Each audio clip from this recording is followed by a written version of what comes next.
welcome to another episode of P.I.S.S. This house was built in 1946. A family of 4 bought it, and a woman named Blackberry Jones died here.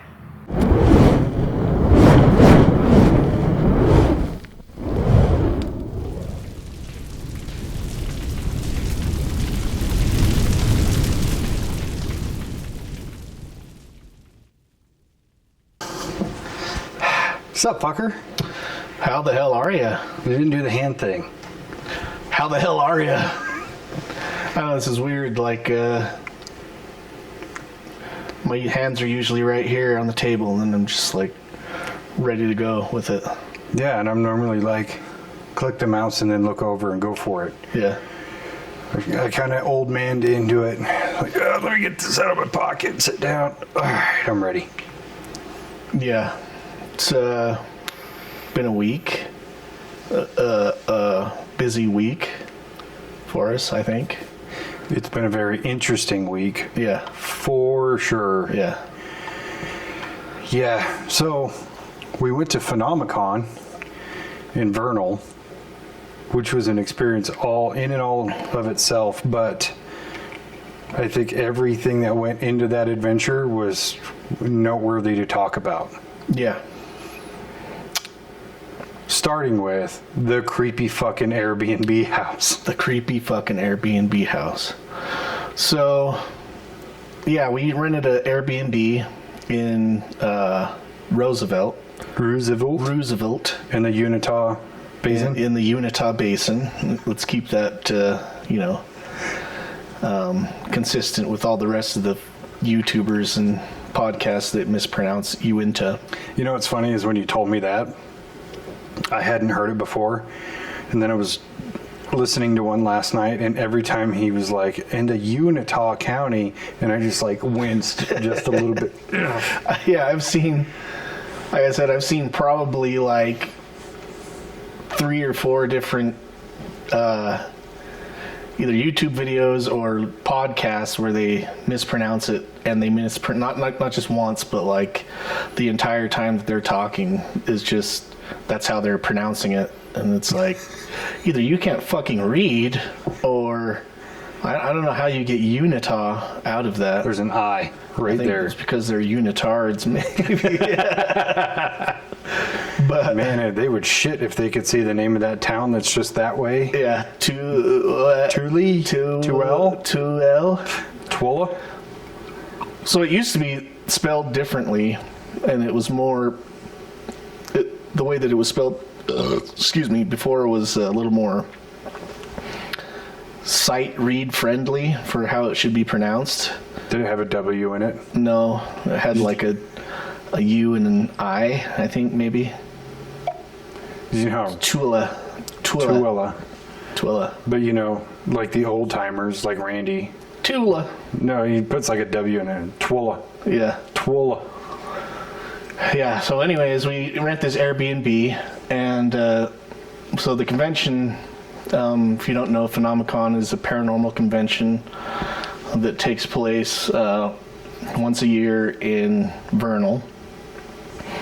So we rent this Airbnb in Roosevelt, which is about 40 minutes outside of Vernal, right? And give or take. So it was from Wednesday night until Saturday night that we had this Airbnb rented. And we ended up leaving a little bit later than you did, so you got there sooner. You went to the convention and like checked in and shit. Yeah. And then, so you were driving back to meet us at the Airbnb, correct? Yeah, so I left the convention a little early because for one, I was starving, and then 2, it was starting to rain. I went outside for a minute after one of the speakers, and I could feel raindrops, and I'm like, I don't want to deal with it in the rain, so I'm just going to head to the Airbnb. I hadn't been there yet, and on the way back on the highway, whatever fucking highway it is from Vernal to Roosevelt, it was like really bright, sunny, but it started raining like heavy, but the raindrops were huge, which isn't totally unnatural, but it's pretty uncommon. But it was like the raindrop would hit the windshield, and I swear the splat was like that big. It's huge, like the size like of getting shot by a good shotgun or something. Yeah, and I was like, is it fucking hailing? Because they were just slamming, but it was so cool because you could look out into the kind of desert landscape and you'd see just these big fat raindrops almost streaking down. And they were so big you could even see it bounce off of a rock, and it looked like just a tiny little meteorites hitting the ground or something. It was crazy. It was just such strange weather, and again, it's not unnatural, but it is uncommon. Even yesterday when it was raining in the valley, you could see like the bigger raindrops, hitting on the pavement or whatever before it really started kind of dumping. Right. But these were massive fucking raindrops, like almost. So was it cloudy or? No, I mean there was clouds over Vernal, but I was probably 10 miles into the drive, so the clouds are like at least 10 miles away from me. Weird. Yeah, because so Roosevelt is west of Vernal, I guess, like west-ish. And so we were still on our way to Roosevelt, and it didn't look like there was a storm cloud in the sky from where we were at. So when you were telling me it was raining, I was like, that's weird. I mean, I remember seeing like pure white clouds as I was driving in, and you know how they kind of look like they're sitting on top of like an invisible shield to where the bottom of the cloud is really flat. Yeah. And then it kind of cumulus on top. Yeah. And I was like, oh, that's cool, but it's because you can see more distance because there's nothing in the way. And I was like, oh, that's cool, really cool, like patchy clouds here and there, not bad. But then it was just like all of a sudden, because I went outside of the truck, went in for one of the speakers, and each speaker's like an hour and a half. Came out, and it's like kind of dark outside, and it's drizzling, and it's like, yeah, fuck that, I'm gonna go. But man, this rain is fucking weird. I got to the Airbnb, and I only got there like maybe 15 or 20 minutes before you guys. And it's a quaint little house, 4-bedroom, kind of older looking, but like I typed in the code and I opened the door, and it was like immediately like this house is fucking creepy. Yeah. I hadn't even stepped foot in there, and it was like a rush of just, this is weird. And so I kind of go in and I'm looking around the house and, giving myself a little tour, and just like everything felt really weird. Like the energy was super off.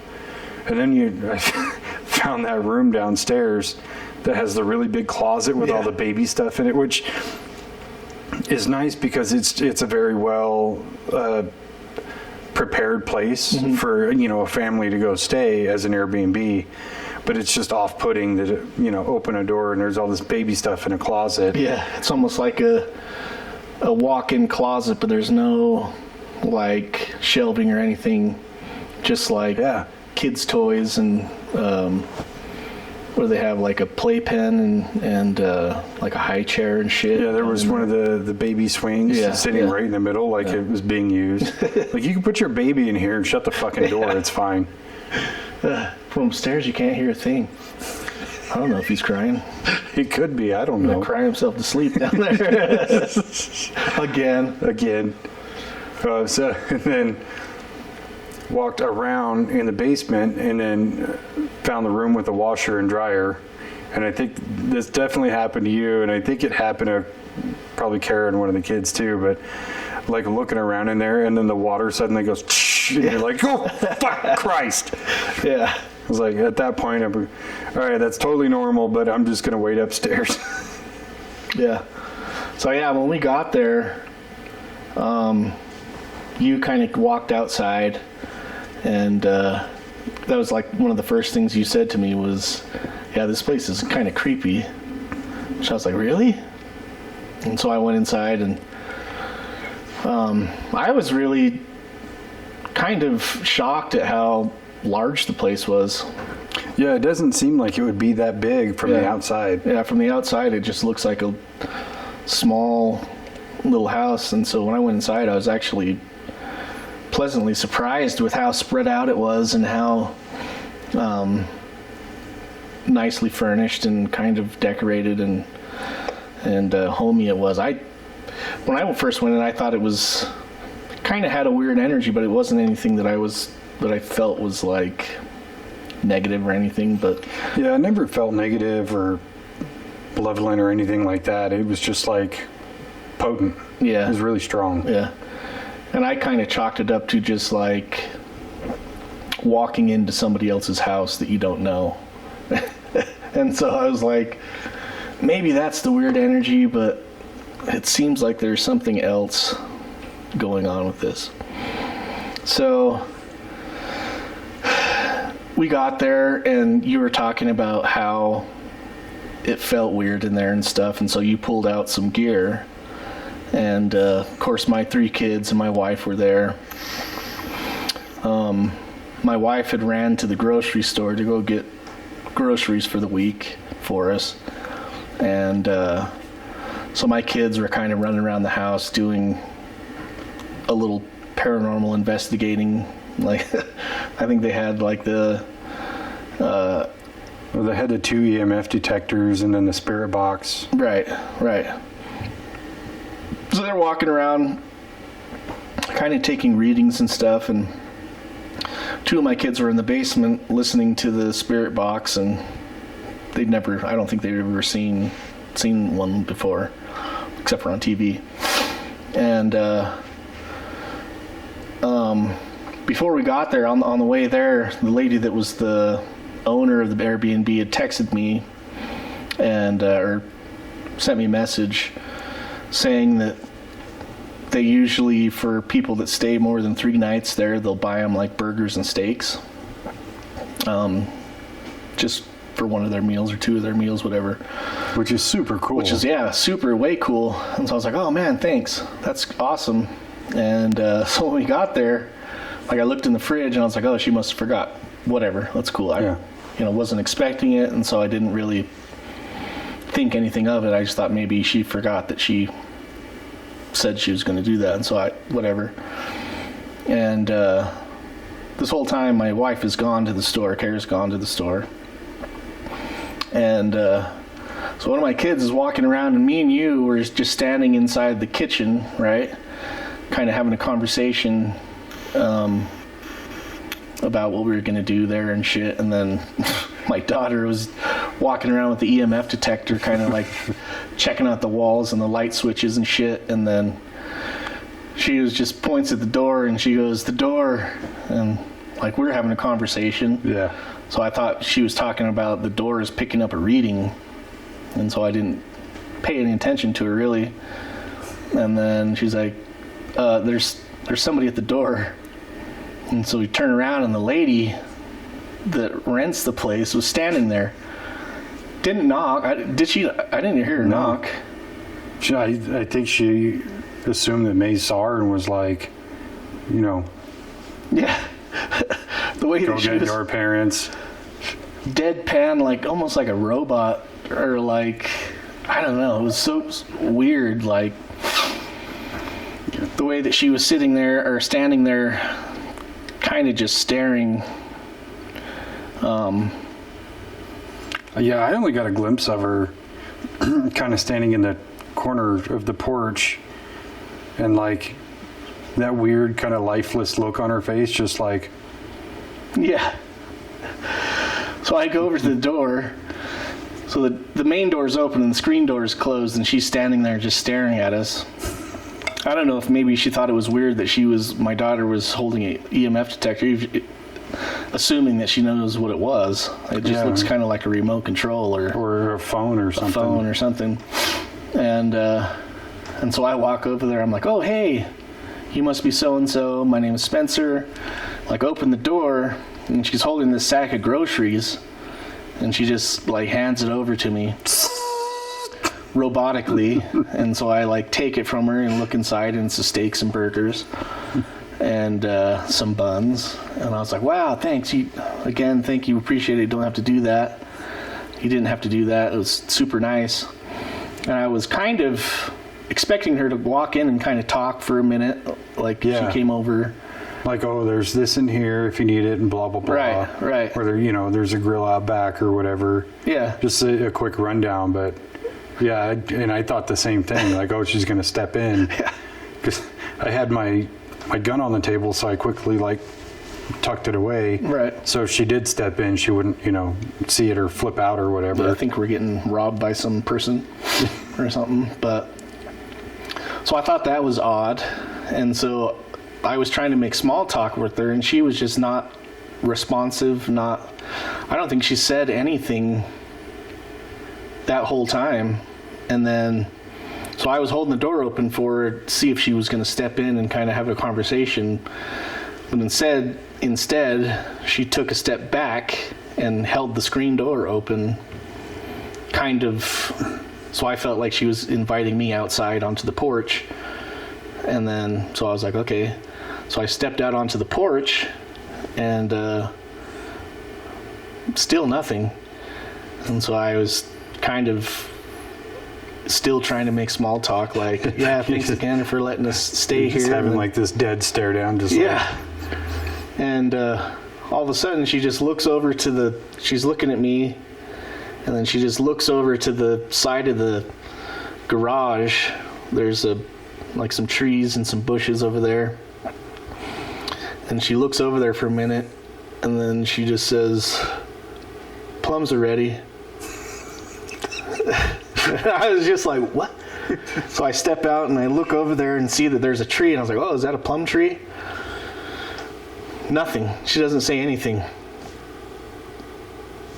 And so I'm like, yeah, I like plums. Me and my brother, there's a plum tree outside of our apartments in Florida, and we used to climb up the plum tree, we were little kids, and eat plums. We used to pick them and make plum juice out of them. And she just doesn't look back at me. She's just staring at the tree still, and she says, "I don't like plums." Which is okay. Well, yeah, cool. And then she says, "Blackberries." Just one word. One word, blackberries. Just blackberries. Blackberries. This whole time it's just like a robot. I'm talking to this robot. And so I look over there, and I was like, oh, are those blackberry bushes? And she says, no. And I was like, okay. Why'd you bring it up? Well, thanks again for the steaks and burgers. And then she kind of just still was standing there, and I just went back inside the house and closed the door and watched looked outside the window as she kind of turned around and slowly walked to her car.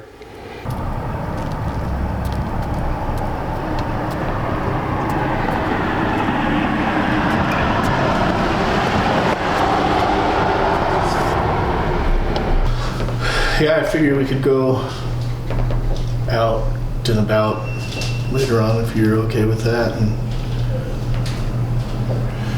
see where we go from there. We can go check in over there and see who's talking and whatever. Doesn't really matter. I'm down with whatever. So, you picking up a reading?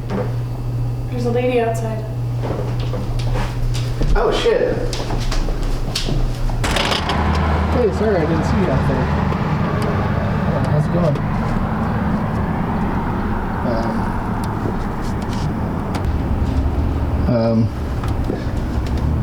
My name's Spencer, by the way. Thanks a lot for this stuff. You didn't have to do that. It was really nice of you.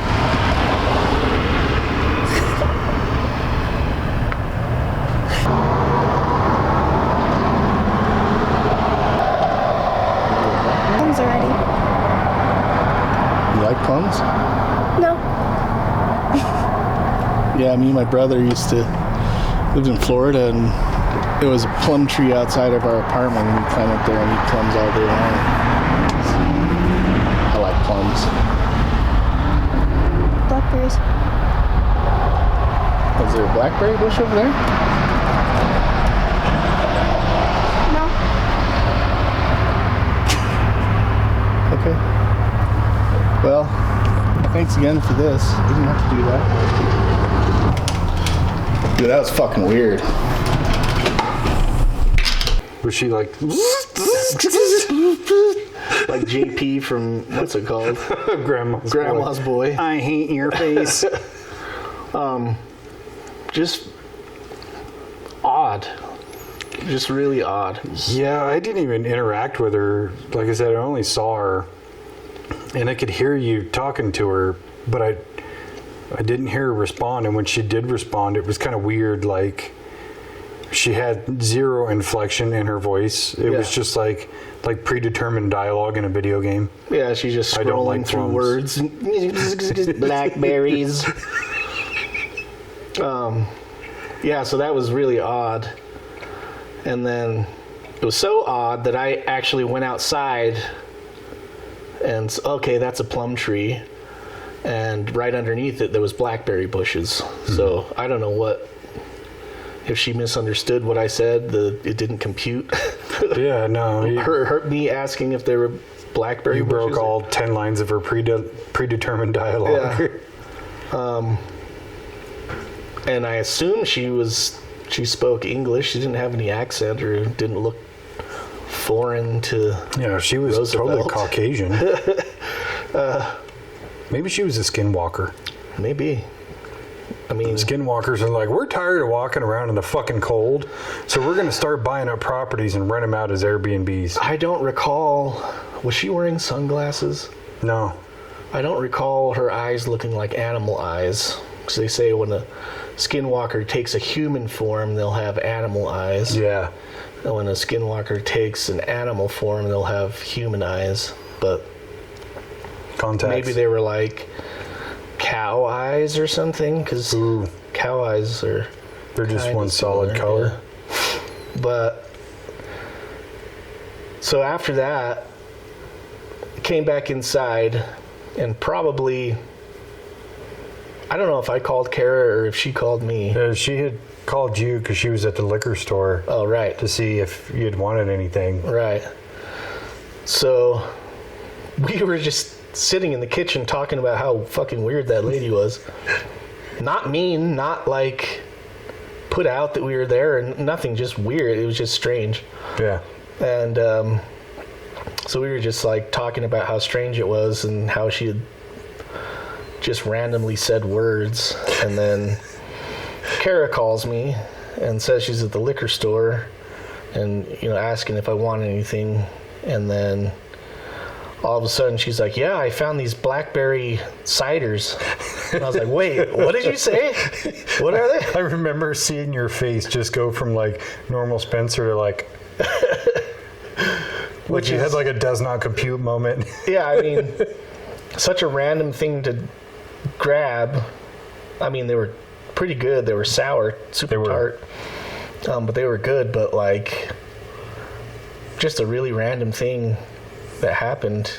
She said, oh, I got these blackberry ciders. And I was like, what did you get? These blackberry cider things, they look pretty good. And I was like, that's fucking weird. And so she's asked me why it's weird, and I'll explain it when you come back. And so yeah, after that it kind of set the tone for just being kind of in a weird space. But not just that. So shortly after that, I brought my stuff in because I still left it in the truck until you guys came in and picked rooms, and then you and I are upstairs. And so you guys took the one room and I took the other, and my windows faced north. Yeah, north. And so I was like standing in the room, and you're kind of standing in the doorway, and the bathroom is just adjacent to that. And you like look out and kind of do this thing. And you're like, I'm pretty sure I just saw that fucking Airbnb lady's car drive by. And this was like probably 40 or 50 minutes later. Yeah. I mean, granted, Roosevelt's a small town. There's probably not a whole lot to do besides just drive around. Yeah. But still, it was kind of unnerving that just the idea she's probably just like driving around the house to see if what we're doing or whatever. Yeah. Well, it wasn't that she just drove by. It was... So I thought I saw her drive. So you had windows on 2 sides of the house. It was a corner lot. One side faced the front of the house. One side faced the side of the house where the road was. So I'm standing there kind of in the room, and I see a car drive by, and it looks like her, same car, and she's like looking over out the window at the house, turns left on that road right there. And so I saw her through that window and then through the window on the side of your room. And then so I stepped back into the hallway, and the bathroom was right there, and you can see through the bathroom windows, kind of heading south, I guess, on that road. And so I saw her drive and then turn around. So she just kind of turned into that church parking lot driveway and just turned around and then drove back the way that she came around that same, like, came up, turned right. She was definitely spying. So I don't know, she just thought that we were super hot, or like maybe she thought we were like super gay. I get it. She was trying to get a sneak peek of the gay action that was going on there. Yeah. I don't know, it was odd. It wasn't scary or No, it was definitely weird. Odd. And even like going to bed that night, you know how you kind of get that vibe of like, am I actually alone in this room or not? And I kind of got it that night, but none of the other nights. And I think it was just because just being on edge of how fucking weird everything was, and like the sense of energy in that place was just kind of off-putting. Yeah. That maybe it's just, your mind is going, oh, what if there is something in here? Yeah. But yeah, nothing else really happened that first night. But the next morning, though, so we had planned that, trying to remember, make sure I have this in order. So yeah, Thursday morning, we stopped by the ranch. Yeah. But that same morning, we had like got up and cooked breakfast, and everybody got showered and whatever, and then me, you and Kara are sitting in that back living room, and then you go to leave. You're like, oh, I gotta hit the head. And then, so the way the back room was, it's definitely an add-on to that house. It's not original to it. But looked like maybe it used to be the back patio or something. Yeah, because it was strange that there was 2 doors that went out to the back, but one of them was just the original door. The other door was the add-on, but the original door was sealed shut somehow or another. I would have just pulled the door out and framed it back in, like a normal person would. I mean, whatever. Yeah, initially I thought it maybe went to like some kind of a closet or something. That's what I thought too, and then you look outside and you're like, that's the same door. Yeah. Kind of weird, but okay. Yeah, so we were all 3 in the room, and I got up to go use the bathroom. Stopped, so that back room, you could go like through the kitchen. If you turned right, you go into the back living room. If you turned left, it went down a flight of stairs down to the basement where there was 2 rooms and the bathroom and the laundry room. Yeah, we made the kids stay in the creepy basement. Yeah. So I was coming towards the kitchen, turned around to say something to you guys, and then as I turned around back to go towards the kitchen, I had to swing around past the hallway that goes downstairs, and I swear I thought it was one of my kids. I thought it was just go like they were walking, and I just caught them move from like half of their body inside and half of the body outside of the room, just all the way into the room. Sometimes when I'm thinking of Scott at home, when I'm home alone and nobody can see me, I just kind of think about him and twirl my long little butt hairs. I'm gonna go shadoodle before I super daddy my pants.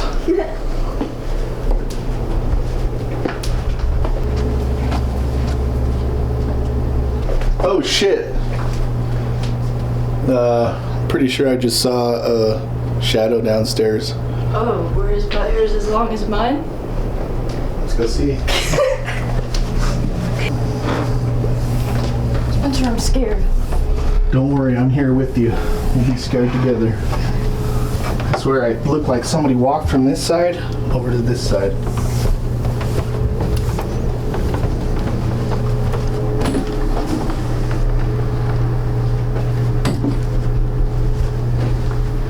Nothing.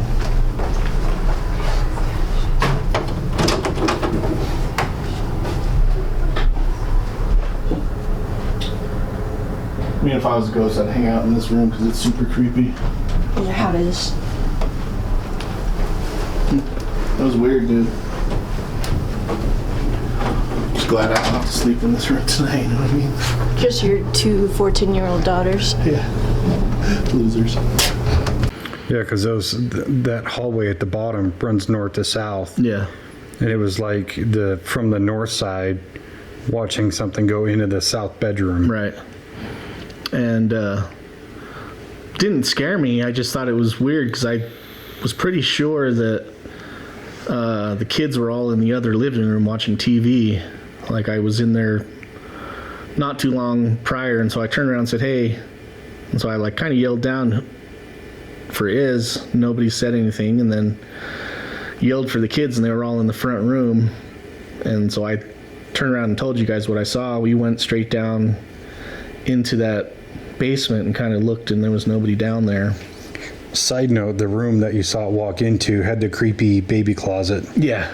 So it's probably some ghost going to check on her ghost baby that she left in there too long. So there was He's been asleep a long time. I better go look. There is also another maintenance room down in there that was locked. Oh, the furnace room? The furnace room. Yeah. At least that's what it said on the door. It was furnace room, but we never saw. That's dead body room. Yeah. Yeah, because was it the handle that was locked, or did it have a padlock? I can't remember. The handle was locked. You couldn't even turn it to go in there. So, I don't know, maybe that was like, you see like YouTube videos of like people staying in Airbnbs and they find a hidden room or like a two-way mirror or something. I'm not saying that's what it was, but that's what it was in my mind. Oh yeah, no, it was a room full of dead things. Yeah. In my mind. Dead bodies and witchcraft stuff and Ouija boards and seance shit. It's probably, yeah, like a little altar. Yeah. Of different people's, things that they've collected over the years. Yeah. Whoever stays in there like sneaks out at night and grabs some of their shit and adds it to the shrine. Yeah, or anything you leave behind. Yeah. And then that's why they don't have you strip the beds, because they want to go and like pick hairs off of there. Little sacrifice. Yeah. They've got a whole doll made out of my beard hairs. And butt hairs, I guess, probably. Joke's on them, it's half. So yeah, after that, you and I went to Skinwalker Ranch. Which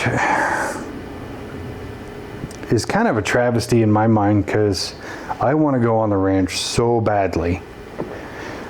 But you're not allowed. Here's what was funny. So we go up to the ranch. It's a public road. You're allowed to be there. There's even a little pull-off, almost a turnaround space, right in front of the gate. They know people are going up to take pictures and record videos and things like that. But it really felt like we're not supposed to be here. Yeah. And so, we get a couple of pictures and things like that. And then you spotted this truck. You're like, oh shit, here comes the cavalry. And it's this big white truck.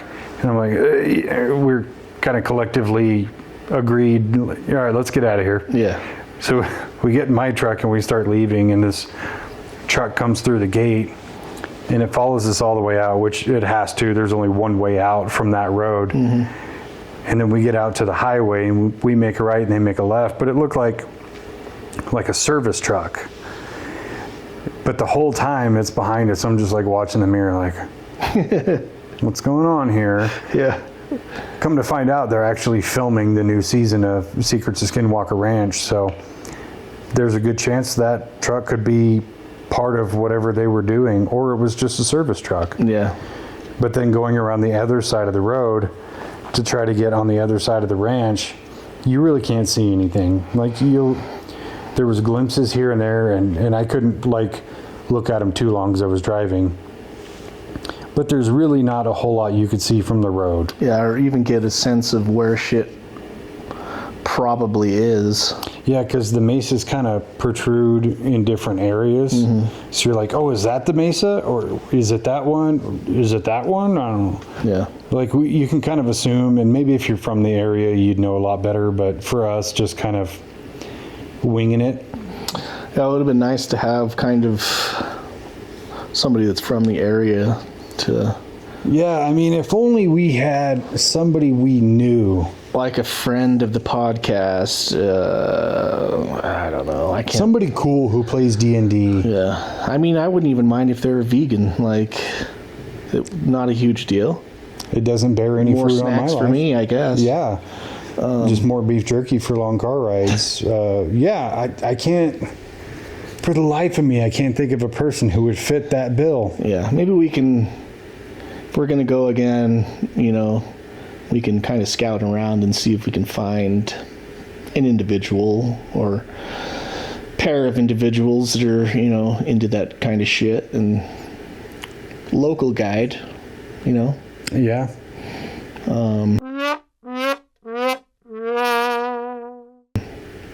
But yeah, we kind of drove around the whole perimeter, what seems like the perimeter, you know, where the dirt roads will take you out there. And it really doesn't seem like the ranch covers a whole lot of space. I mean, it's a big ranch. Was it 500 acres or something like that? It's 512 acres, but in terms of like when you're driving, 512 acres doesn't seem like a lot. Right. When you're driving a circle around it. When you have to plow it, that's a lot. Yeah, and we found out that there's a UFO campground right at Be just north end of it, south? Yeah, northwest of it. Bottle Creek. Yeah. Which is kind of got me thinking about maybe doing like a day or two trip out there just to go stay at that campground. Yeah. Shits and giggles, see what happens. I'll be down with that. So yeah, we went out there and took a few pictures. I tried to take a few pictures of Dave, but I don't know how to work the camera, so I was pressing the record button or something? Oh, the video record button. Video record. You know, I mean, it's a DSLR camera, so realistically, each button should do the same thing, but it just, for some reason, didn't want to behave, because I know I've taken a picture with that before. Oh, yeah. So, yeah, I was trying to take the pictures as I was looking at the truck coming up the road, and I'm like, which button is it? Click, click, click, click, click. And, well, once you said that truck was coming, I was like, yeah, let's just go. Yeah.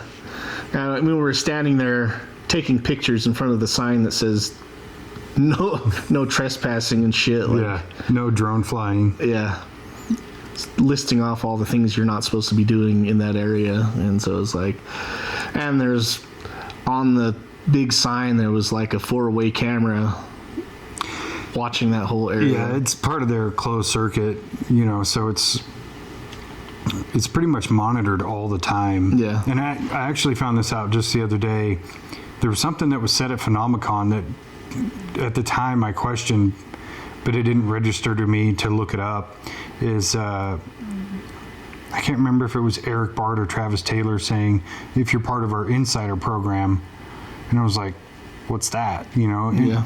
I kind of assumed it was like, because of my package with Hulu. I have like live TV and all that. So I don't just get the Secrets of Skinwalker Ranch. I also get the Behind the Gate episodes, which is just a little bit more added stuff and more interviews and things like that. And I thought maybe that's it.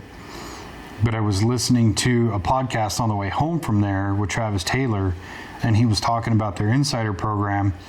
And you can actually go to their website. So it's skinwalker-ranch.com and join their program. And you can literally go in anytime, day or night, and watch their CCTV live. Yeah.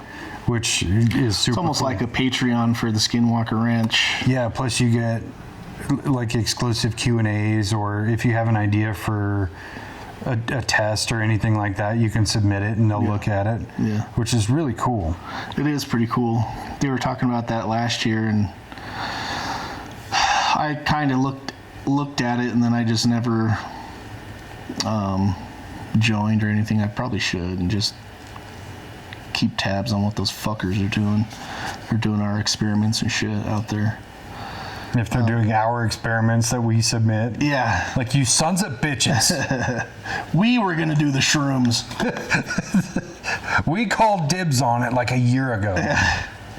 Yeah, so after that we went to Phenomecon proper, the actual convention, and then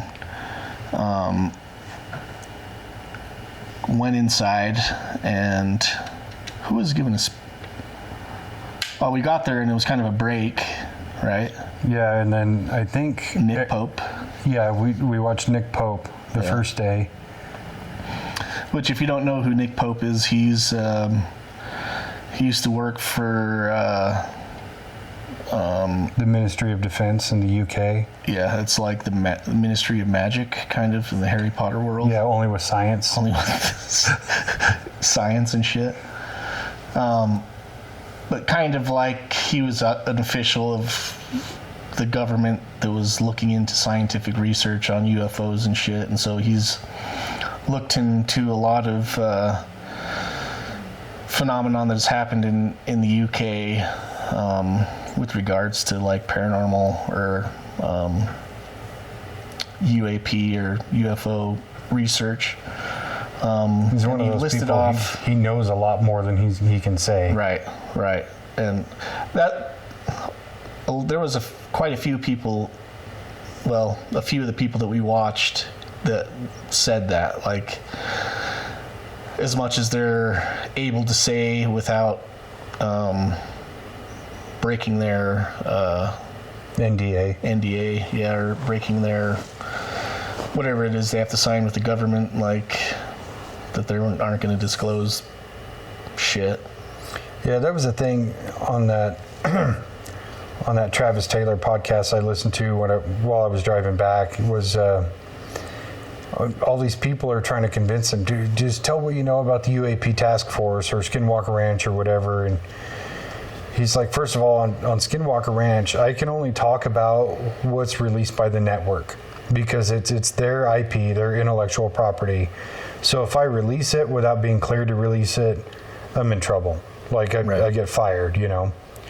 And then in regards to the like UAP task force that he's part of, he's like, yes, there's a lot of things I've seen that I know about and I'm working on or have studied that I can't talk about because not only will it break my NDA, it will break my oath that I've taken to support national security and all these other things.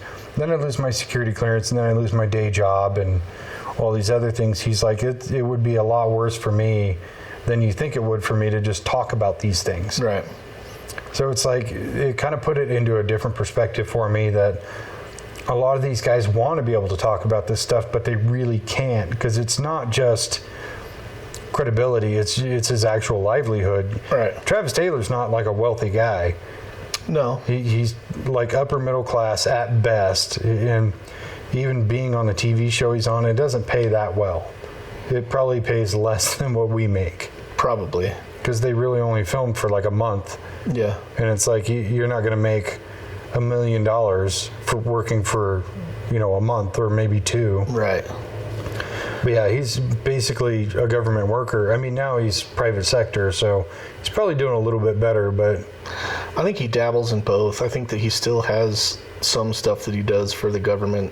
Oh, sure. In research and shit. I mean, the guy is, what does he have, 2 doctorates and 3 masters in different... Like astrophysics, quantum mechanics, mechanical engineering degree, all these other things. And then even listening to him talk, where you go, okay, if you have a mechanical engineering degree and all these other degrees and all this, why are you still shooting rockets all the time? And then he talks about the budget of the TV show at Phenomecon, and you go, okay, that makes sense. Like, Brandon Fugel's putting in money into the ranch itself, and then the TV show is actually probably supplying them money to get the experts and things like that in. Right. There's only so much money to go around. Yeah. Which makes sense. Like, if they're going to set up X amount of experiments to film as many episodes as they need, there's got to be a limit on how much money that they can spend for shooting rockets and bringing experts out with different types of like ground penetrating radar and LiDAR and all these things that we see on the show. Or even the drone shows, the drone people that came out, like when he was breaking down the numbers, and those drones are $35,000 a piece, and they lost X amount of them. They lost about $500,000. Like, that's a shitload of money. Yeah. Granted, I'm sure that company's insurance company covered it. Right. But if the network had to cover it, it's like, yeah, we're done making the show. We got to pay this shit off. Yeah. Which I kind of wonder how much that show, I mean, seems like it's pretty popular. A lot of people that I know watch it, but I mean, they're filming season 6. Yeah. So it's pretty interesting. Yeah. So, yeah, we watched Nick Pope, and he had a lot of interesting things to say, as much as he could talk about it. And his main topic was on disclosure and what it would look like, and how, in his mind, if they are trying to disclose information, why they're taking their time doing it. Just because his main thing kind of was like, what does the day after disclosure look like? Yeah. So if they came out and said, yeah, aliens are real, what would that do to the economy? What would that do to religious people's faith? If they just like all of a sudden woke up and kind of had a rebellion against their faith and just decided to go fucking crazy, Yeah, that's a thing I've thought a lot about. And after having been to Phenomecon and listening to different people. So the first day I was there, before you guys got there, I watched Ben Hansen, which is your pseudo brother-in-law. So your stepsister's husband. Yes. So I think they're still married. I don't know. I assume they're still married. I haven't seen either one of them in years. So. And he didn't message you back while we were there.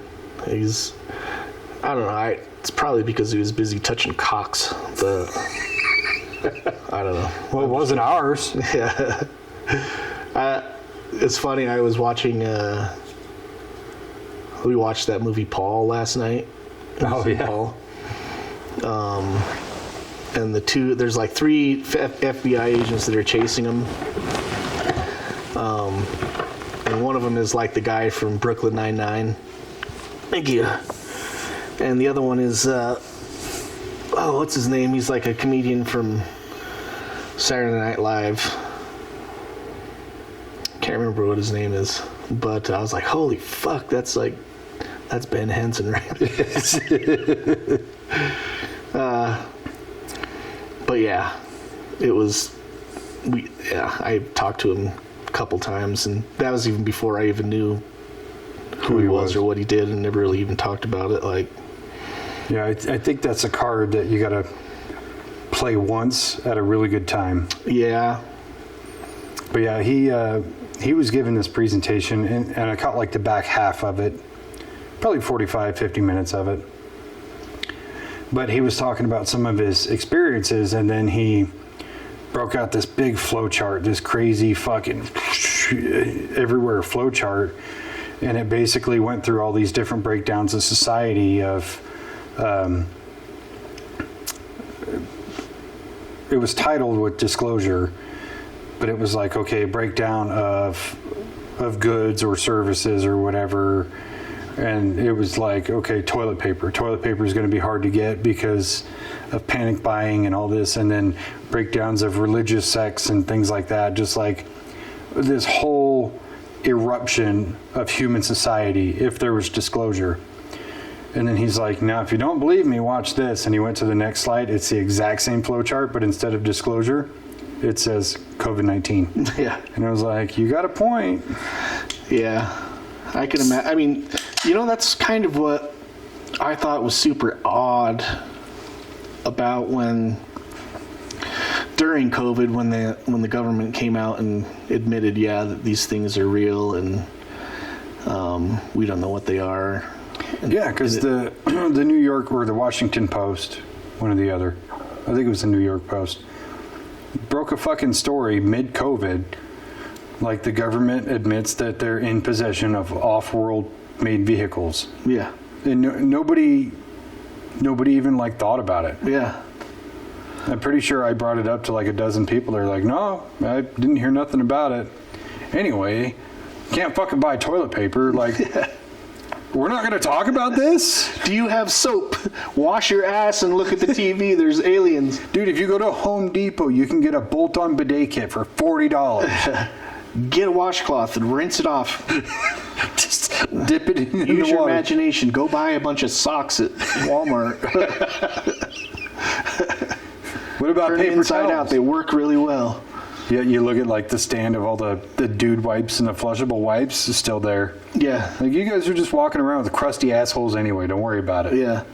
I mean, during COVID, I think there was one time that I went to the grocery store and I could only buy like a small package of toilet paper. That's all we really needed at the time. Yeah. And, but we had because we mainly use wet wipes anyways, because I like my asshole to be clean. And not just like itchy an hour later. After a solid dump and you start sweating a little bit after, you're just like, gotta go wipe again. like, yeah, I'm just going to take a nice midday shower. Yeah. I'm going to take a mid-afternoon, how's your father? As Austin Powers would super say. daddy. A super daddy. A shadoodle. I shit my pants, I think. You're not wearing any pants. If you guys haven't seen the Super Daddy video, you got to watch the Super Daddy video. I definitely cried watching it. Yeah. Just the way she said Dude, it. I think I've cried probably 3 or 4 times watching that video, because I'll watch it and like think it's funny the first time and let it loop through it, and like every time it loops through it gets funnier and funnier every time. Well, she's like, the lady in the video is clearly like woke up from anesthesia. Yeah. I super daddied my pants. All seductive and shit. And he's like, what? I shadoodled. I shit my pants. He's like, gross. You're not wearing any pants. And she's like, oh, just look up Super Daddy Pants. You'll find the video. for sure. It's fucking hilarious. But yeah, so we watched Nick Pope, and then what did we? Oh, Jay Stratton started speaking, and we watched probably about a quarter of his presentation. Yeah. And my wife and kids showed up at the place, and we were going to McConkey Ranch to go look at the petroglyphs there. And even his, I thought, was pretty interesting. You could definitely tell that speaking like that wasn't his forte. No. Even the fact that he mentioned it, like, I think he said it was his first time speaking to a big crowd of people. Yeah. But he's a very no-nonsense guy. Mm-hmm. Not, definitely not like a conspiracy theorist or an alien guy or whatever. It's like, well, here's an unknown problem. Let's figure out what the fuck it is.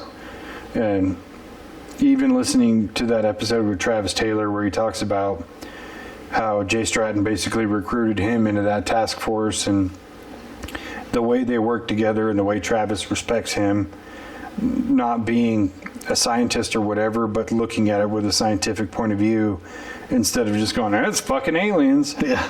I really respected that a lot. Yeah. And the way he spoke, he wasn't super like clear or eloquent, but everything he said, you were just like, he's telling the truth. Right. Factual, database, things that he's experienced and believes that he's able to talk about without any kind of negative repercussions on his career and, breaking his NDAs or what is it when they're sworn into when they're holding a position in, so they have clearance.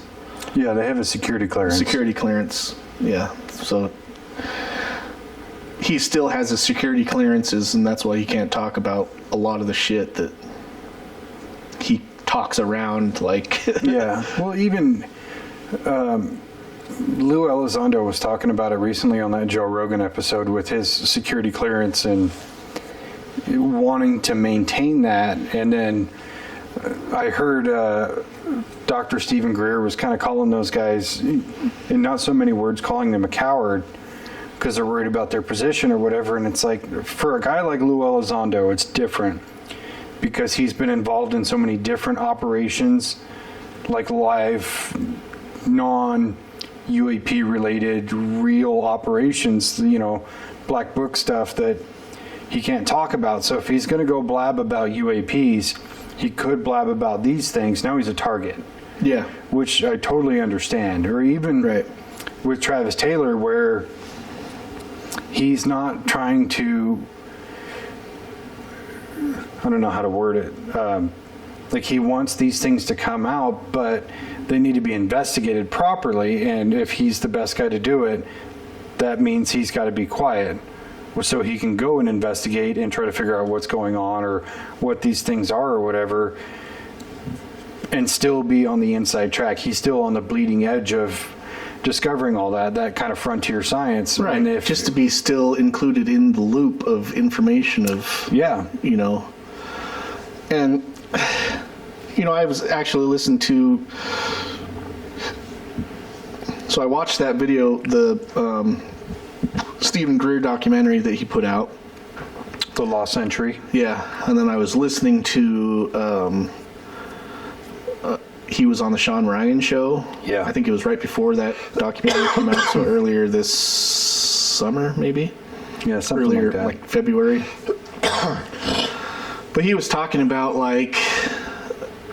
people that have information and are using technologies that are known about but aren't implemented because of money reasons, like fossil fuel money and oil money, corporations that are suppressing this information and stuff like that, and people that do try to come forward and patent shit end up dead. Mm-hmm. So it's I think that would play into it for me also, wanting to stay on the not getting murdered side of things. Yeah. Not getting into a crazy car accident or having a mysterious heart attack. Dude, there's worse things than me getting murdered. I mean, if I was on the inside track on those things and I blabbed and something happened to one of my kids or a loved one, right. It would that would destroy me worse than getting killed. Yeah. If it was just me getting killed in a miraculous car accident, okay, whatever. But you can't come back from they harmed your children because you were trying to disclose the secret. Yeah. So there's a big part of that I wholeheartedly understand. And Stephen Greer can offer all the protection in the world, but if he is correct and there's this big cabal of people in control of all these things who can make anybody disappear, there's nothing Stephen Greer can do to really keep me safe or my family. No. And we all have a far-reaching family. You know, you have an aunt or an uncle that you may not have seen or talked to in a while that you don't want to see them get murdered because of you. Yeah.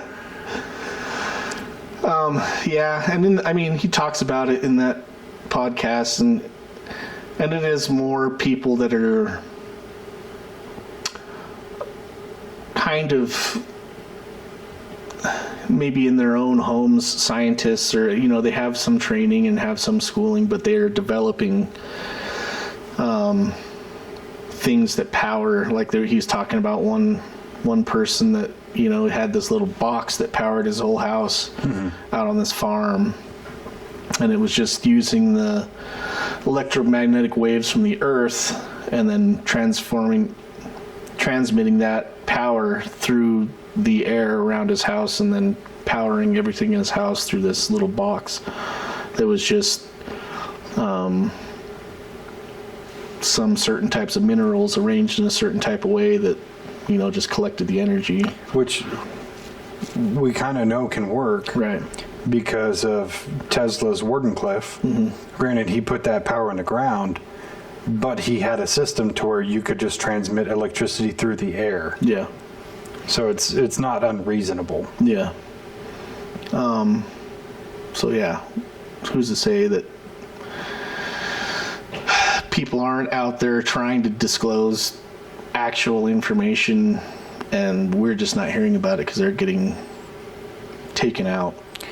Anybody whose wallet is about to get lighter has a dog in the fight to make it not happen. Yeah. But it's kind of silly in regards to that.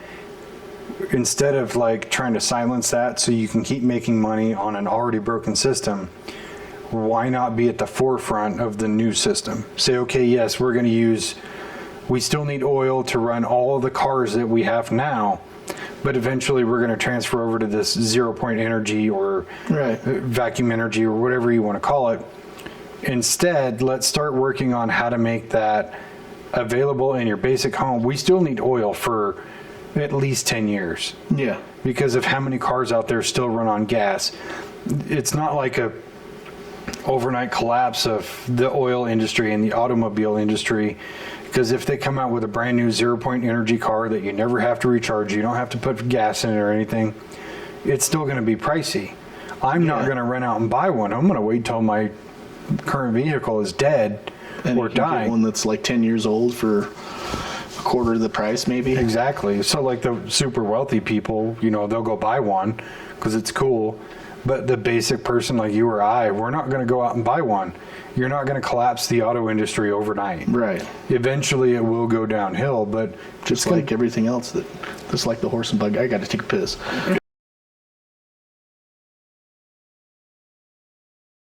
That's way better. Yeah, definitely. I felt like I could sit down without my belt going like... My toes were dancing. Back teeth were floating. Yeah. Where were we talking about energy stuff? Anyways, so McConkey Ranch. We were super rabbit holing there, just going down different avenues. This is what we do. I think that's kind of what Phenomecon and this, you know, most of the speakers there are trying to do is like get people talking about it and kind of creating dialogue about these things that, you know, should be kind of more upfront than they are. I would think that, you know, most of the people you talk to have had some kind of experience. So, well, I think most people, maybe I'm overgeneralizing, a good chunk of the people who are interested in that conversation as a whole probably have had an experience which has spurred them into going down that rabbit hole. Because you think about the average person you talk to who's not into that, they've had no kind of paranormal experience, they haven't had any UAP sightings, nothing like that. They kind of just are very baseline about everything. And then there are the people who are just genuinely curious. But I think for people like you and me, where there was some kind of experience that spurred you into that world, And I would even agree it's the same for a lot of the people who go to Phenomecon. Yeah, probably. Which, you were totally right. It's a lot of old people. Yeah. Because like the first 2 days, Wednesday and Thursday, which is obviously easier for retired people to go. Like when I was in that Ben Hansen one, before you guys had even got there, I'm looking around and it's like, I have the darkest color hair here. This is impressive. Yeah, that was one thing that kind of struck me last year when we went, was just, I never, I was kind of expecting it to be more along the lines of like Phenomecon or FanCon or whatever it is. FanX. Or Comic-Con. Kind of thinking it might be something like that, but it's not like that really at all, I don't think. Like, there's viable similarities, but because I was kind of expecting the same thing, like, oh, it's going to be this huge venue and there's going to be like booths everywhere where you could talk to these kind of pseudo celebrity people, and it wasn't like that at all. Yeah. There was vendors, and most of the vendors were related to the topics, but some of them really weren't. yeah. When you go to like FanX or Comic-Con, it's almost every booth is directly related to something in the nerddom. Yeah. Because you'll have stands that sell lightsabers or comic books or D&D dice and things like that. But then you get the weird odd pearl. Like last year I went and I took my daughter, and she really wanted some ice cream, and they had like a small ice cream stand kind of way back tucked in the corner, and right next to that was a beer stand, and I was like, perfect, math checks out. Yeah. So we grabbed her some ice cream, and then we hopped right into the other line to get a beer, and I happened to look over, and there's a booth for Tiger King. And you know the little guy, Jeff? You remember Tiger King, right? Yeah. He always wears like a bandana with a hat and a stupid looking leather jacket. Oh, yeah. Him and his way too hot for him wife, and the Chucky looking guy, and then there was somebody else. And they're just sitting at this booth, and it's tucked away in a corner. Like, fuck, they paid for this booth, but let's put them way over here kind of thing. And so I'm standing there in line for a beer, and I look over and I'm like, those are the Tiger King people. Tiger King, am I right? The best part about it, this was hands down one of my favorite moments. This dude walked up, and he was on crutches, dressed just like Joe Exotic. He had a leg brace on, and I'm pretty sure he centered the costume around the fact that he was wearing a leg brace. Yeah. That's fucking awesome. He walked right up to him. And they're kind of like signing headshots and shit, which was weird, but people were very nonplussed about it. They were just like, oh, you're here. Yeah. Here you go. And then this dude walked up like Joe Exotic, did the voice and everything.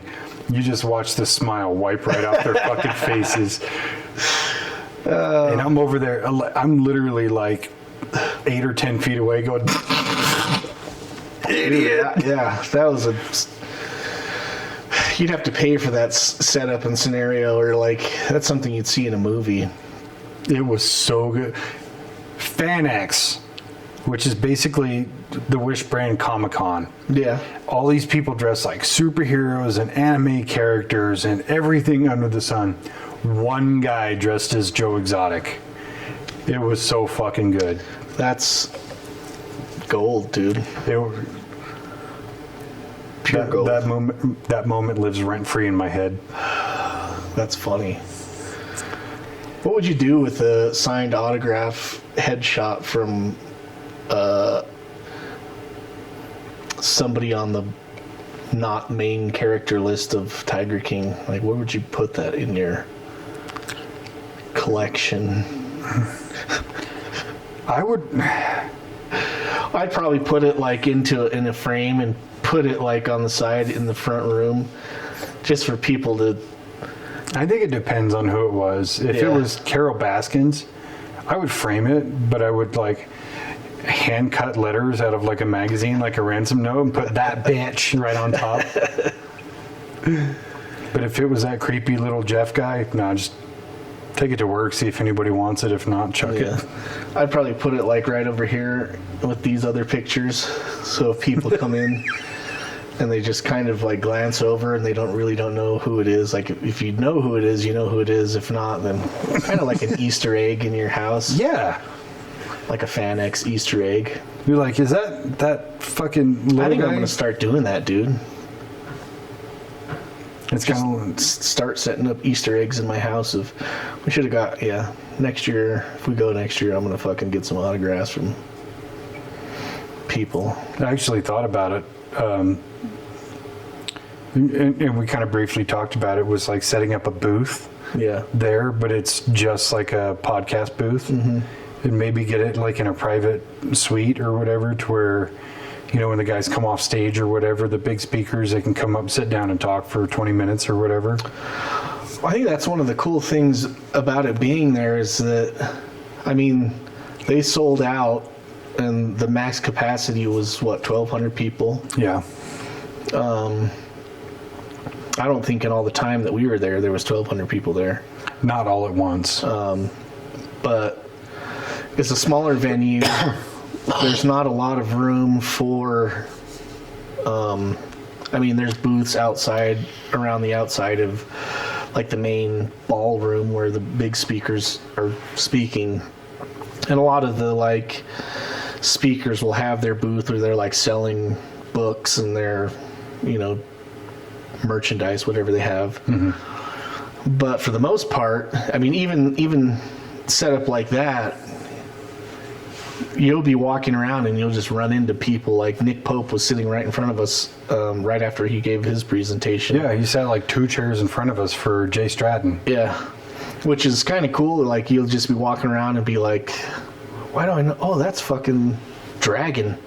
Yeah, because we were outside having lunch and you could kind of see him at the end of the tables. Yeah.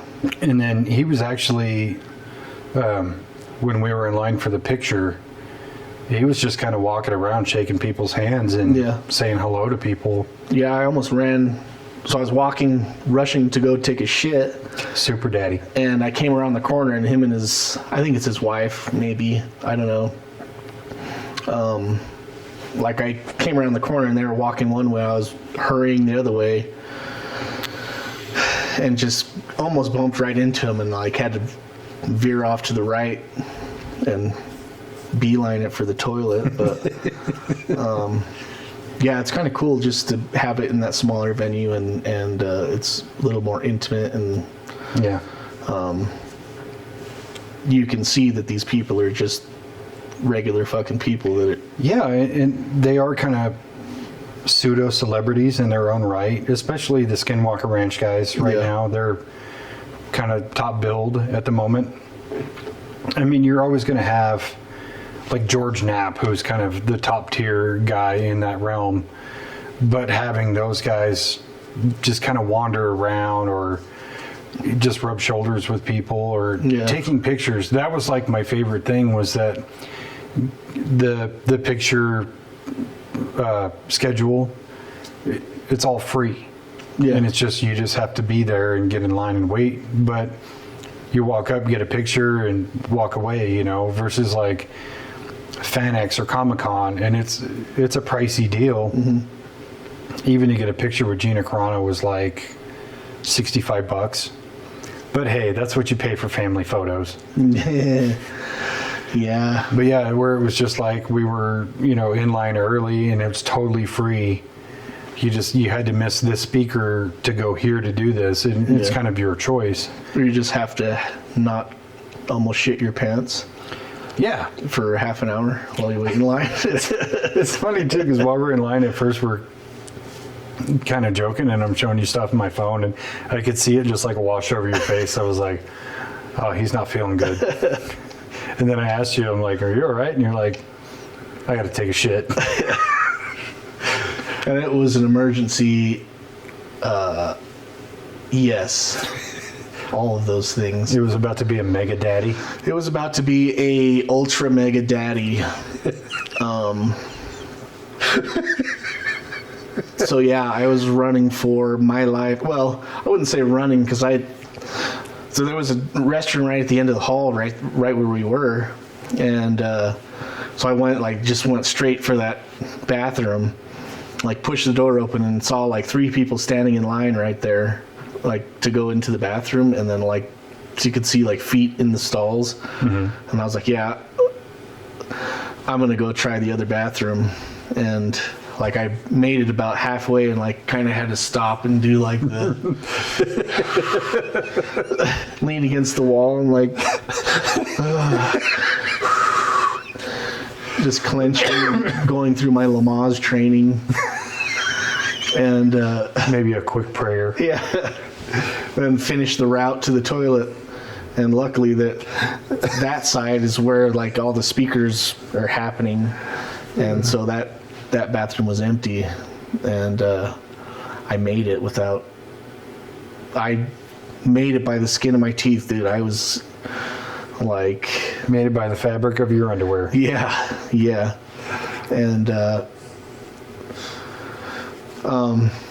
got done, tried to come back out to where you were, got about halfway, and then was like, nope, had to run back and do it again. But yeah, I was glad that you stayed and got your pictures, though. I did. I was if you had said like I'll be out in just a couple minutes, I was just going to let people go by, but then you're like, yeah, just go ahead, I'm not going to make it. I'm like, okay. Yeah. So it's cool because they popped out, and Travis Taylor had to run back to the ranch or whatever. So it was Bryant or Dragon, Thomas Winterton, and Eric Bard. Eric Bard. Get that little spittle in the back of your throat. But yeah, I get up there, and I always assumed that Dragon was like 6'4", 6'5", because he's taller than everybody on the show, and Yeah. he kind of like hunches just a little bit, so it looks like he's just towering over people. And so I get up to take the picture, and I walk up right between him and Eric, and I'm like, fucking me and Dragon are the same size? That's weird. Because he looks so huge. Yeah. But he's just a normal sized dude. The other guy's just real short. Yeah, I would say Eric was probably 5'6" or 5'7", and Thomas is probably like 5'9". Yeah. But yeah, it was kind of funny because like Eric's trying to conversate with the other two, and like the people in front of me get their picture and then they leave, and I kind of go up and they're like conversating, and I was like, I'm gonna step in here, and Eric's like, okay, and Dragon's like, get in here, come on, and like puts his arm around me, and like, and he's like, you having a fun time at the show? And I was like, yeah, it was great. And so he was like super, super cool, which is totally opposite of what you see on the show. Where I was just going to like, ask you. Oh, it's editing. Yeah. And he's got a real bad case of resting bitch face. Yeah. But he was super, super polite, and he was like, shook my hand and was like, hey, have a good time and all this other stuff. And I was like, that's really cool, So that's what I was going to ask you, is like after watching, like we watched, so we were there for Travis Taylor's thing, and he was late. He had to run back to the ranch to get something or whatever he was doing. And so those 3 filled in for like 15 minutes while they were just kind of stalling. And, which was the most fun in that whole thing. Yeah. And they were just like kind of taking turns doing their impersonation of Travis Taylor. I'm not sure who does it better, Eric or Dragon. Yeah. Because they're both really good at it. I think that Eric sounds more like him, but Dragon is a lot funnier. Yeah, he's got the inflection. Yeah. But yeah. The first year that we went, like I said, I had that impression of Bryant was kind of serious, like, and I just thought he was corny as fuck on the show, and they're having him call him Dragon and shit, and that's kind of the opposite. He's more of the Joker, and but the show just edits in a way that kind of makes him the I mean, he's the security person, so that's kind of his job. So they portray that role on TV that way. But yeah, they TV the shit out of that TV show. Yeah, for sure. But yeah, it changed my perspective, and I was glad to have them do that so that you could kind of see that, like what I saw. Yeah. Well, it was just fun because it wasn't just them doing the impressions or telling stories about Travis, and them, also saying like really kind and genuine things about him. You know? And that really kind of shows that you can't take the editing of the show too seriously, right? Because of the way that they make everything super serious, or the way that they just rapidly cut to Dragon just being like all the time. It's like he probably just stands there like that. Yeah. And then they just... Well, they're probably just like, it's not even part of that scene. He's just like standing there at some point during the day and they're just filming it. Yeah. They've just got like 90 hours of stock footage of him just going. And so they're like, do it now, throw it in. Like, just splice it in from him. Like, we should probably splice that into this episode. Just cut to Dragon like staring at us. I'll see if I can do a side by side with my... with his. So anyways, we go to McConkey Ranch that day and hiked up to see the petroglyphs, which I thought was super cool, when I went there. What did you think about it? I thought the same thing, and even the conversation we were having on the ride there about when you see something so profound that you have to etch it into a fucking rock to remember it. And then I made the joke about the first time you saw boobs, you probably etched them into a rock. Yeah. And then it's like on almost every set of etchings, there's a circle with a smaller circle inside of it, like a boob. Yeah. It was like, I get it, dude. Yep. There's just natives over there just etching fucking tits into the mountain. Oh, yeah. It's like the Neolithic spank bank there. Neolithic spank bank. Yeah, I mean, we were talking about it going up there, and McConkey Ranch it's kind of a valley, and then to get there you have to hike. You're just walking up a small rock face, kind of bouldering up to there's a long wall that has just petroglyphs, along this wall. We were talking about like what was it that made them do that, and why there? Like what was, were they camped right there? Because I don't think they'd be camped right underneath the cliff. They probably stayed down in the valley right there, where the ranch is, the McConkey Ranch. And that's where I would want to stay, on flat ground. It's probably been tilled down to be more flat now. Because it's like farmed. There would be actual firewood and potential irrigation and things like that, or at least the ability to catch game. Yeah. Because they're not going to be up there on the rock face, or deer, They're not going to be up there trying to hike. They're going to be on flat ground looking to graze or find berries or whatever. That's when you're going to hunt. Yeah. So you're going to want to stay where it's A, comfortable, and B, you're supplied. Right. But yeah, they were probably just like, hey, it'd be cool. When we saw that one chick in the village's boobs, let's go fucking etch them into the mountain. Yeah. When you see them, though, and you see all the different types of, like, etchings that they've done, and some of them are very similar, and then some of them are so vastly different. Mm-hmm. And then some of them just have weird features to them. Right. And like the one that really got me, it was like almost like a triangular body with a weird shaped head, and then it had a circle around it, like not quite a full circle, almost shapular of the shape that's in there. I don't know if that's a word, shapular. If it's not, I'm gonna send it to Webster's, and they're gonna put it in there. Almost like a force field, or like a protrusion of energy or something like that. Yeah. Look super weird, especially when you compare it to all the other ones. Or like the necklaces that they would put on there, and a lot of them were just a bunch of dots, but then you'd see one that had one big one or one that had three. But the ones that did get me were all the etchings that had dicks. Yeah. Yeah. Some of them had fucking honkers. Some of them had dicks and some of them didn't. So, I mean, maybe they're portraying male and female. Or... Well, there's the one that was all the way at the end, and it was two figures side by side, and one of them had just like a straight line under its crotch, and the other one had a dot. Yeah. Like, this is definitely male and female. Yeah. Maybe that was kind of their...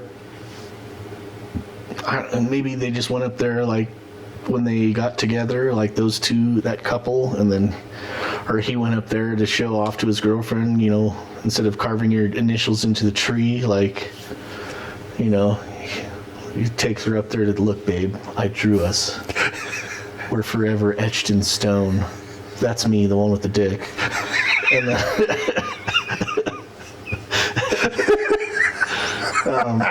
who knows, man? Like, I have heard She's like, I'm glad you had to clarify. You're the one with the dick. That's so I've read like the stories. You know, I'm gonna be like laying in bed later, trying to fall asleep, and I'm gonna hear, "Oh, that's me, the one with the dick." Hopefully, that's in your head, not like you. No, I'm just gonna randomly pop into my mind. Yeah, good. Glad to know you think about me when you go to sleep. No, I've read what their archaeologists' interpretation of what the symbols are supposed to mean and stuff like that, and it's supposed to be a story about like the ant people that, you know, the Hopi encountered there, and it was like a race of beings that lived under the ground. But they weren't from this earth, they were from somewhere else. And that's allegedly, I don't know if this is true or, you know, it's just what I've read online, that's what they were depicting in the petroglyphs, is, you know, these other beings that they've encountered. If you go further into like past Vernal, there's a few other places that have petroglyph sites, and they show like a bunch of people, and then there's a shape of something in the sky, and then stuff coming out, and, you know, they're saying that there were these visitors that came from another place and taught them shit, and like a lot of the things, one of the beings will be holding out their hand, and there's like a spiral in their hand. So, you know, some people say that that's the magic or the knowledge that they were passing on to the people that lived there. Other people say that it's depicting the people looking at the clouds and praying for rain for their crops to grow. And the thing that they're holding is like a seed. That's a never-ending cycle of like planting the seed, and who knows. Yeah, I do think it's crazy that you see that same symbol of the spiral. You see it at McConkey Ranch, you see it at Dinosaur National Park, which isn't far away from there, and then you see it on one of the petroglyphs at the ranch itself. It's kind of crazy that you see that same symbol in so many places in that surrounding area. Well, but you see it in other places in the world, not just here in the U.S., but it's been seen in Egypt and Machu Picchu and places like that. Like a lot of different places across the planet that you see the same spiral symbol. There's one episode, I think it's season 4 of Skinwalker Ranch, The Secrets of Skinwalker Ranch, where they go to the reservation with the Native American elder. Yeah. And he takes him to that spot that's like a spiral of rocks that go down like that. And like they're walking towards it, and they have to walk through the spiral, like they have to walk around in the spiral to pay respects to the area or whatever it is. And But again, it's the same symbol, and it's symbolizing the pathway or the portal into the other dimension that they're communicating with these other beings through. So is it really like a lot of people theorize that Skinwalker Ranch has certain things in the ground, or certain things the way that the ground is laid out, that it's able to open up portals to a different space-time or a different dimension or a different, who knows? Yeah. Depends on who you ask. Yeah, but it's interesting that like those things are all similarly shaped, and they're being depicted in these things, and the stories are this way, and they all kind of connect with each other. So the story is kind of there. The evidence to back up their story it lines up and can track, like, if you want it to, I guess.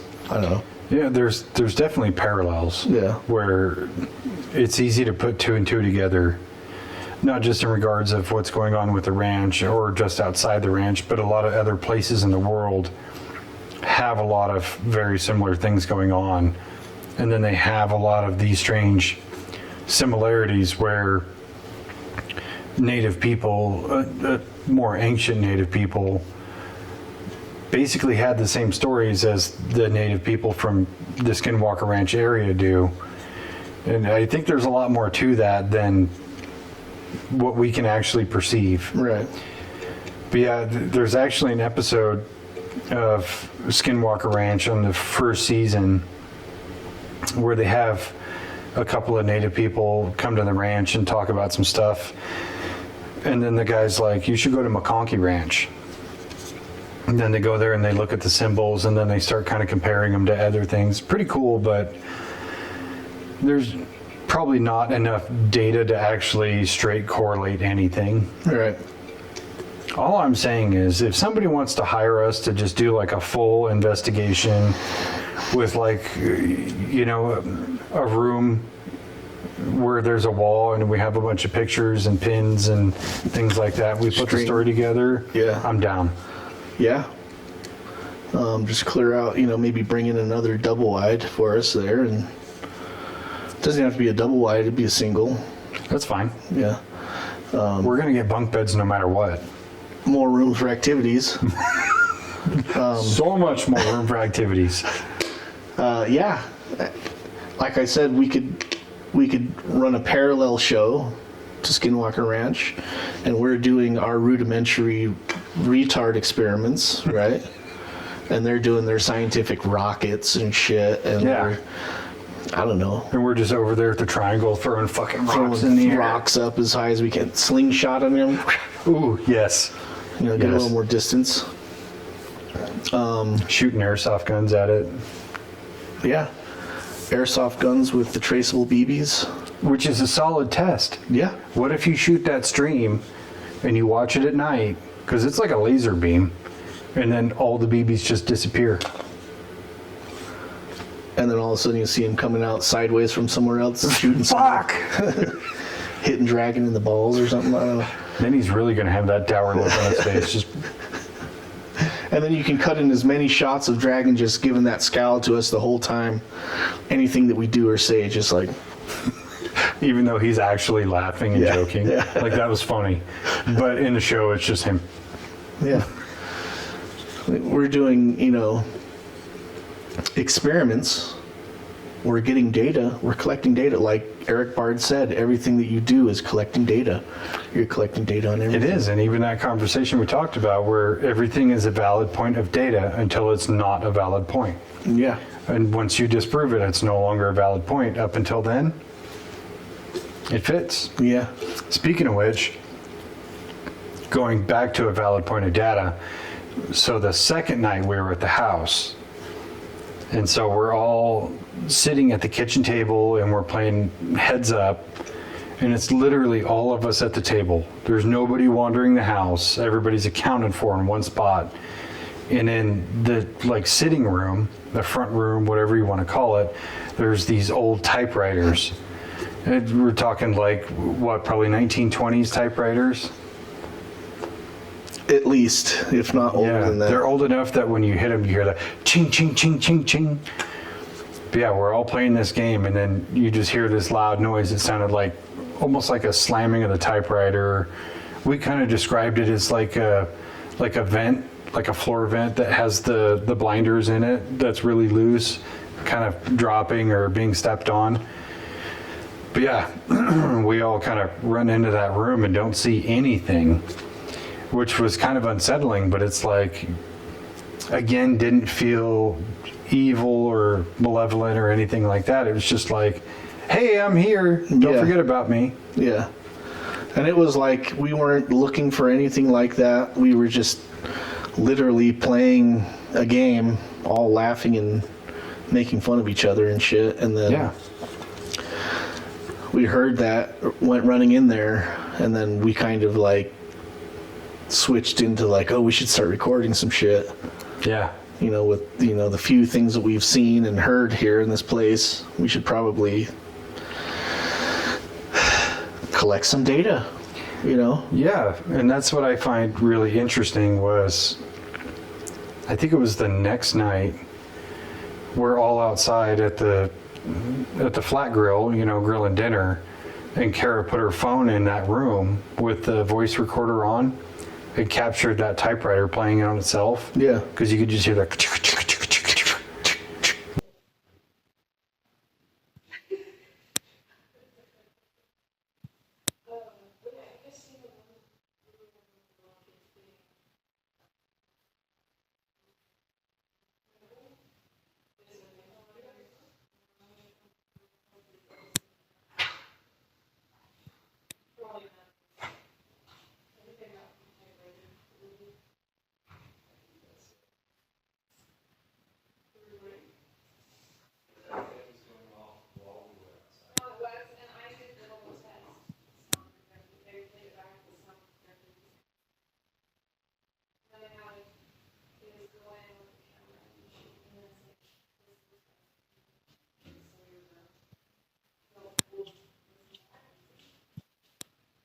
Literally nobody in the house. Yeah. I mean,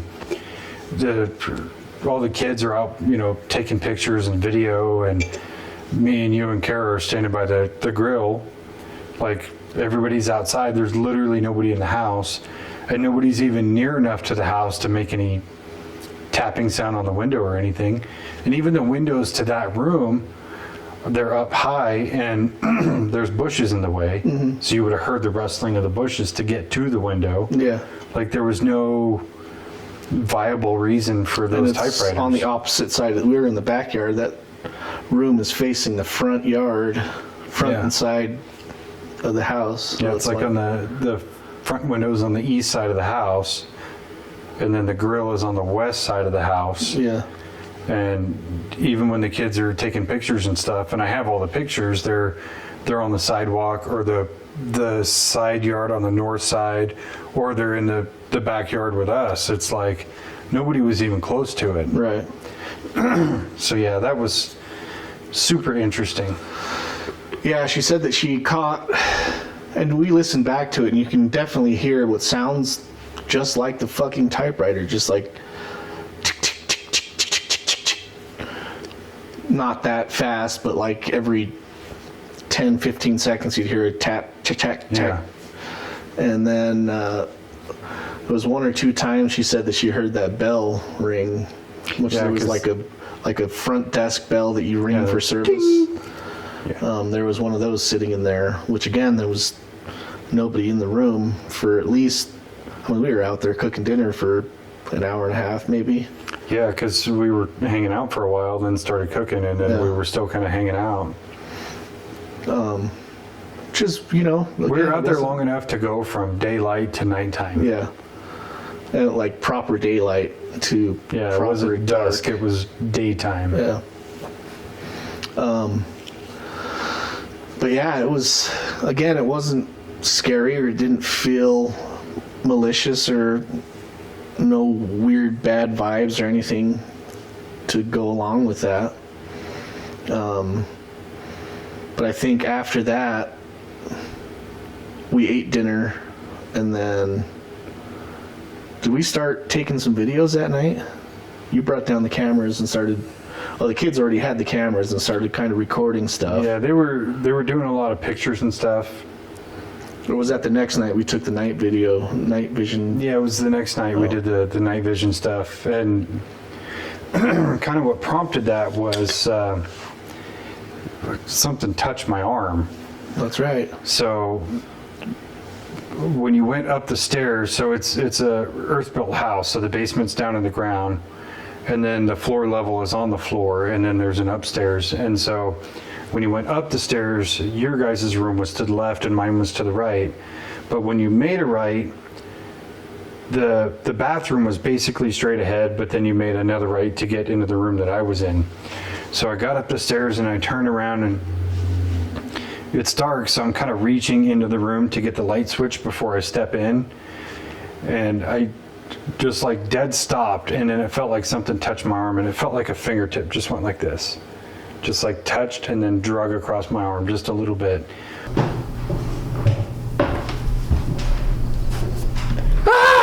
Oh, Spencer!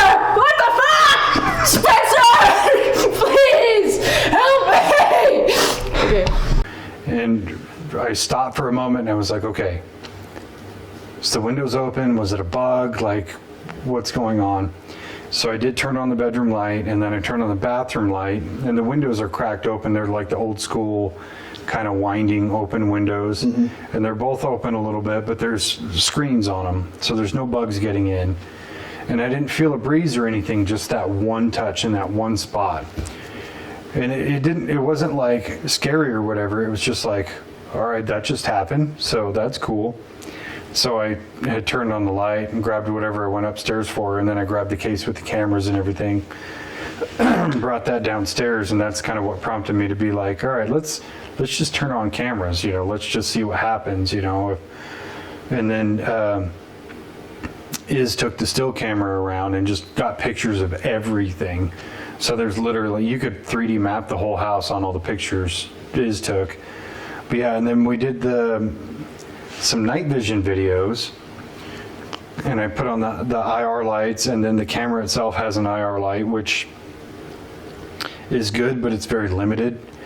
It's like from me to you max, versus putting the IR light on the side. You can almost illuminate a whole room. But yeah, I took the IR camera around a little bit, and then sat at the table, and I was like, getting video of everybody kind of just hanging out at the table and bullshitting or whatever, and then you took it around. The microphone wasn't on for that one. Yeah. Which was hilarious because you fell victim to the same thing that I did. Yeah. You're like filming and then get down to the washroom and then you hear the water. I don't know if you can see it in the video where my hand shakes. I can't because that's one of the corrupted videos. Oh, yeah, shit. So that's weird. I wanted to go through and find that specific clip because I was going to get it and like make a social media video out of it, just that one clip, because it would have been funny. Or I also wanted to see if like the sound played or not, because sometimes even if the microphone is off, it'll just bypass the jack and still use the camera's audio. But I was like, yeah, I'm gonna find this clip. This is gonna be funny, because I'm sure he was like, oh shit, or something. It would have been great. But the problem is the handful of videos that were caught in night vision were all corrupted and wouldn't work. All the other videos were fine. And I went through this with a fine-tooth comb, because at first I was like, I'm just being dramatic. I did something wrong or whatever. And I ran into the same problem when we did the Benson Gristmill video, where if you put a new card into the same camera that you've already filled up a card with, it'll name the files all the same. So it'll be like SP0001 or SP0002. And when you format a card to the camera, it'll name it after the camera. So I can't remember what these are, like SA or SP or whatever. So when you try to copy those files over, it'll try to replace the old ones with the new ones because they're named the same. So I changed the format in my computer to where it's like if it's named the same, it'll be like SP001 parentheses 1 or SP002 parentheses 2. So it'll have just a slight different name and it'll copy it over anyway.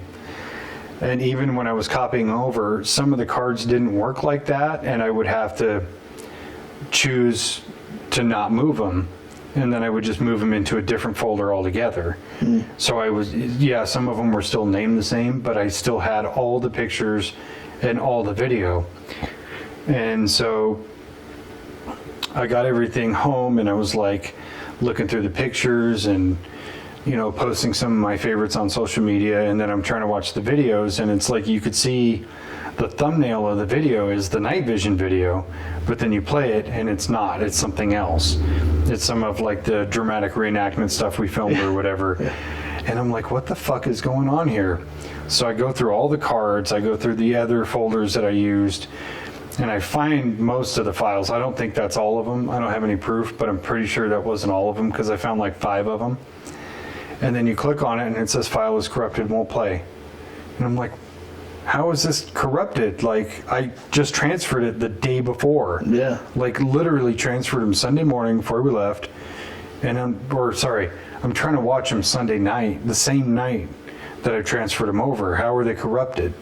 I put them in another file or try to rename them, do all these other things. Nothing. So all the night vision video from that night where we're going around the house and stuff, it's all gone. That's weird. Totally weird.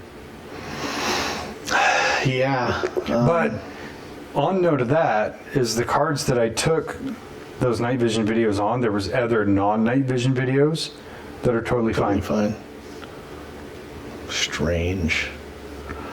Because you could see it all have like a random like SP0009 or whatever. Like, where's the rest of them? Yeah. Where's 1 through 8? 1 through 8. Yeah, that's really weird. Because we took turns kind of testing out the camera, going through the house, like looking in different locations. The house was built in, I ended up looking it up on Zillow just because I was curious, but it was built in 1948. So it's an older style house with like different crawl spaces in some of the rooms. Like the rooms upstairs had crawl spaces that connected the rooms to each other, but it was like a storage space in between the 2 rooms. Just kind of an odd thing to have. Like I've seen houses. My aunt has a house up in Mill Creek, and it's like that. The 2 rooms upstairs, there's like a hallway that connects them, but it's not really. It's like an attic space hallway. It's unfinished, like just like that one was. Yeah. So it's not unheard of, but like just things you don't see in typical houses built these days. But yeah, it was enough that we were kind of like trying to film some stuff and see if we could catch anything. But the only thing that ended up scaring me, no, not yet, thank you, was that when I went into the laundry room and I'm walking through like with the night vision on, so it's dark as fuck. It's just pitch black downstairs. It's probably 11 o'clock at night or something. And I'm walking down there and there's nobody downstairs, and pitch black, and all I can see through is just the little 2-inch screen on the camcorder. So I'm having to watch out for stuff that's on the floor. Like there was like a kid's table and shit like in one part, and trying not to fall down the stairs while I'm walking down the stairs holding the camera and shit. And so it's kind of creepy. Like you're just kind of staring at the screen watching for like a jump scare, like a typical jump scare in a movie. And I go and I film, so the bathroom door is just cracked open enough that I can look inside, and there's like a stand-up shower with the frosted glass. And so I'm just like standing there in the dark filming that, just like, dude, it'd be so scary if I just saw a hand come against the frosted glass from the inside of the shower and kind of freaking myself out. And then I pan towards the laundry room, and I'm filming inside the laundry room, like thinking of all the scary shit that could happen there. There's something weird about that, because like when we kind of go headlong into these situations, like when you saw the person downstairs and we go downstairs, there's no sense of like fear or anger or anything. You're just like, well, that was weird, let's go check it out. Yeah. But when you're holding this fucking camera with this tiny little screen that can see in the dark, your mind just immediately goes to, what if I round this corner and there's like a scary witch or whatever? Just a face or a hand or something just like creeps around the corner on the opposite direction. Yeah, and it's so weird because I think you're probably the same. You don't just innately feel fear when you go into a dark room. Yeah. It's just like, it's just a room where there's no light. Yeah. But when you're looking through that screen, your mind is reeling. And I think it's just because of the media that we've consumed over the years. Oh, for sure. Where, you'll watch scary movies through a night vision lens or whatever, and it's also just things. Building up anticipation inside your own mind, just like watching a scary movie. The scary part, the jump scare only works because you've built up the anticipation because you know it's coming. Yeah, suspension and release. Yeah. And so I was building that up in my own mind, and then when that sudden whoosh of water came down to the laundry room, oh fuck. So I was trying to find that, but I was dumb and didn't even turn on the microphone. I forgot to turn it on. But there's also that moment that clicks in your brain of like, all right, I'm going to turn into this room, and you go, what if, in your mind, what if I see this figure or whatever? Oh, that'd be so crazy. And then the reality clicks into your mind where you go, what if I actually do turn and see something? That's gonna suck. What am I gonna do? Nothing. Yeah. So I don't think anything else happened that night, did it? I don't think anything really happened after that at all. So, when was it? It was Saturday morning. So maybe it was the morning before. So it was Saturday night. We did all the night vision stuff. Oh, so Saturday morning, I had gone downstairs. Oh, that's right. And so Dave went upstairs to shower, and one of my kids was asleep in the front room, and the other one was in the back room watching a movie on her phone or something. And then Izzy went for a walk. So she was like out walking around the neighborhood, and you went upstairs to go take a shower. So I was like, well, I'm going to go downstairs and just shower in the basement. And so I went upstairs, got some clothes, went back to the basement. When I got down there, Kara was in the bathroom using the bathroom. And so I just went into that room that I saw the shadow go into the night before, or the day before, and just waiting for her to come out of the bathroom. So I laid down on the bed, and Kara came out, and then she just laid down. We were just laying there hanging out for a second, and it was like 10:30 in the morning, maybe 11, and so it was dark, but it's a basement, and the only light that was coming in was from the window that was in the room. And so it's like a small rectangular window that's at the bottom of, if you're looking into the house from outside, it's just maybe... There's somebody at the door. Oh wait, I'm supposed to go like this. Somebody at the door. Anyways, so sorry we had to ring at the doorbell, which I had to avoid. But so Kara and I are laying there, and the window is just maybe 2 feet by 1 foot tall window, rectangular window. And so I can see the sunshine kind of laying across the ceiling, and then there's shadows being cast throughout the room, just normal daytime shadows and shit. And I just noticed there was like a little corner. The wall kind of went like the doors right here, and then the wall, and a little bit of an alcove like that. And so there was a little triangular shadow being cast on the wall in that spot where the alcove was. And there was just a shadow that kind of went from one side of the room into that little corner alcove and then stopped. And so I like kind of sat up and looked at it, and Kara turned over to look and see what it was. And I was like, I don't know if I'm just like fucking seeing things, or I swear I just saw another shadow go across the room here on top of the ceiling. So that was that morning before we did the night vision. Yeah, that would have been Saturday morning. Yeah.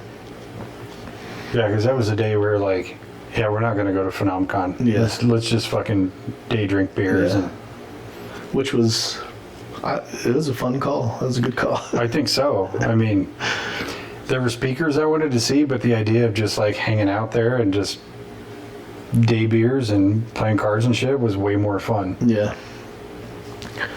I think maybe if we go again next year, we should probably, I'll do it early and get somewhere close, like somewhere in Vernal, not too far from there. So like we can kind of go there and see people and then leave, and then go back and see people and then leave. And then yeah, because there's longer breaks where you can listen to other speakers talk, and some of them are cool, but some of them I'm like, I don't have any interest in. Yeah. Like the Ryan Skinner one was really good, and I'm glad I went to it. And like right above the doors of each of the side rooms has a little TV that shows like who the speaker is, excuse me, and how long it is. And it was like the top said Ryan Skinner, and I kind of vaguely remembered the name, but then it was like real evidence of Skinwalker Ranch, and son of a bitch, I'm in. Yeah. So listening to him talk was really interesting, and he's just like, I don't want to use the term nobody, but he's basically a nobody. He's not, a physicist or a traditional paranormal researcher or anything like that. He's just a guy who became obsessed with Skinwalker Ranch, and it's done him really well. It's actually helped him a lot. Like he's been on Secrets of Skinwalker Ranch, now he's on Blind Frog Ranch, and so on and so forth. But some of his stories were really good, but he had a lot of humor with them. Mm-hmm. And I think what really sold me on a lot of his stories were him talking about people that he didn't get along with. Like, oh, you're definitely a real person. Yeah. Because you don't like X, Y, or Z, or this person doesn't like you. And it really helps kind of sell whatever he had to say, just showing that he's a normal person. Right. But yeah, him and Joe Rogan getting nose to nose, and then somebody telling him later, like, Joe Rogan's actually a fighter, and he's like, I definitely wouldn't have fucked with him then. I would have just been like, yep, dude, whatever you say. This shit's all bullshit. You're right. You're right. You're right. Anyway, how's that podcast going? Yeah. Think I could maybe come on and we can do this again, or? No, yeah. So, all in all, like the experiences that we had there at the house, which were, could it be that we're just not familiar with the house? Maybe, but like some of the things that happened were just a little too outside the norm of like shit that you experience on a day-to-day basis anywhere you go, Yeah, I think my real take on it is it's been very rare in my life that I enter a building and I go, wow, this feels weird or creepy or whatever. No matter if it's like Bits and Grist Mill that has all these legends and this history of paranormal activity, or some of the other places, even the experiences that I've had in my own house that definitely feel paranormal, didn't feel like that. This was like peg the meter all the way. Yeah. And so that was really profound to me, to say I can't dismiss this as just being bullshit or just being in an unfamiliar place, because I've stayed at plenty of Airbnbs, never had anything. I've been to places that are allegedly very haunted and not felt anything. This was just, I opened the door, didn't even step in, and it was like a whoosh of just, holy shit, this is weird. And then the combined experiences between what you saw and then whatever it was that touched my arm, it was undeniable to me. But again, it never felt malicious or evil or in any way. It was just like hey, I'm here. Yeah. Don't forget about me. I mean, realistically, we could just like rent the place out again for another, maybe like 2 days, like a weekend or something, and then Dude, I'd be totally down. just go there with the specific purpose of setting up cameras, recording everything all the time, and then, running some spirit box sessions and EVP sessions and stuff, and finding out, without the thing in the back of your mind of like wanting to go to Skinwalker, go to the convention and see these other people talk, but like just focusing on the house itself. You know what I found most interesting about that though is, I'm trying to make sure I have the timeline right, so you have to confirm with me. So we were there Wednesday. Thursday morning, you and I went to the ranch. Thursday night was when we heard the typewriter, and then it was Friday morning that you saw the thing downstairs, and then Friday night was when we were outside grilling with the recorder on. Saturday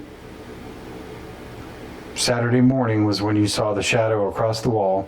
Saturday night was when I got touched, and then later that night, Saturday night, we did all the recordings in night vision. Right.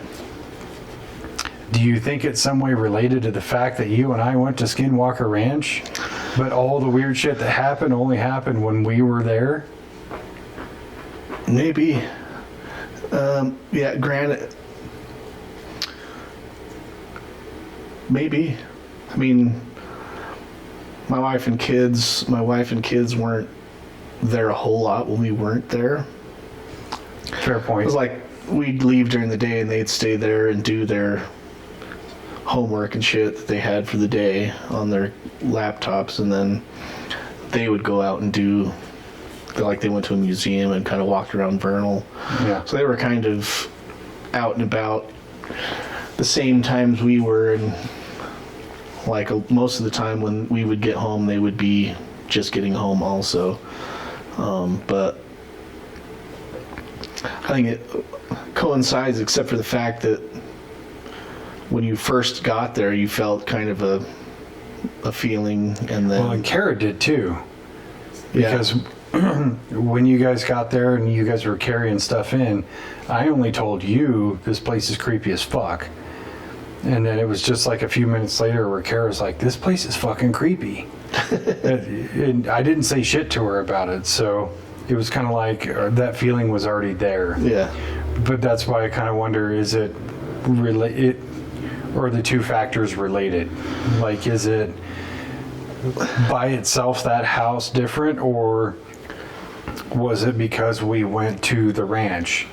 Well, I think that, It's a also lot of the people... proximity of the house to the ranch. It's like 15 minutes away. Yeah, I looked it up while we were there at the house, and it was literally 5 miles southeast from us. Yeah. Mostly east, a little bit south. But yeah, 5 miles just... Yeah, when we got in and drove there, we were there in 15 minutes. Yeah, because it was like, what, maybe a mile of surface streets, Yeah. and then a short jaunt on the highway, and then most of the time was on that one road from the highway to the gate. Yeah. Which, on the note of driving around the ranch, I think the freakiest part was just like the potential of getting jacked by tweakers. Yeah. You'll see like a nice house, like a decent, normal looking house, and then just like a rundown trailer with 19 cars on the property. And well, that's what, like, if you watch the show, it makes it look like Skinwalker Ranch is out in the middle of nowhere, which it kind of is, but it's like butts right up against native reservation land. Yeah, part of it. And then Roosevelt is all around it. So Roosevelt's really spread out, kind of a rural community. But there is a lot of that. It's just a real tweaker vibe out there in those areas. Just like people with like too many lawnmowers in their front yard, and too many cars parked there that are being worked on, and a shed full of catalytic converters. Yeah. And you know, we were driving by and Dave made the comment jokingly, like, if you took all the camp trailers that were in these people's properties, you could probably combine them all to make one pretty decent camp trailer. They're just like these busted up campers and shit everywhere. Some of them were RVs and some of them were just like trailers, and there was probably one fifth wheel. Yeah. But yeah, you're like, and the motor and everything probably runs good, but the trailer part itself is fucking destroyed. Yeah. Or you'd see one where the trailer is good, but the hood is open on the RV and there's no fucking motor in it. It just, yeah, if you took all 85 of them from that, 2 square mile area, put them together, you'd have one good one. Yeah. And it's kind of weird because, so Kara has family that live in Grand Junction, which isn't too far. It's probably an hour and a half away from Vernal.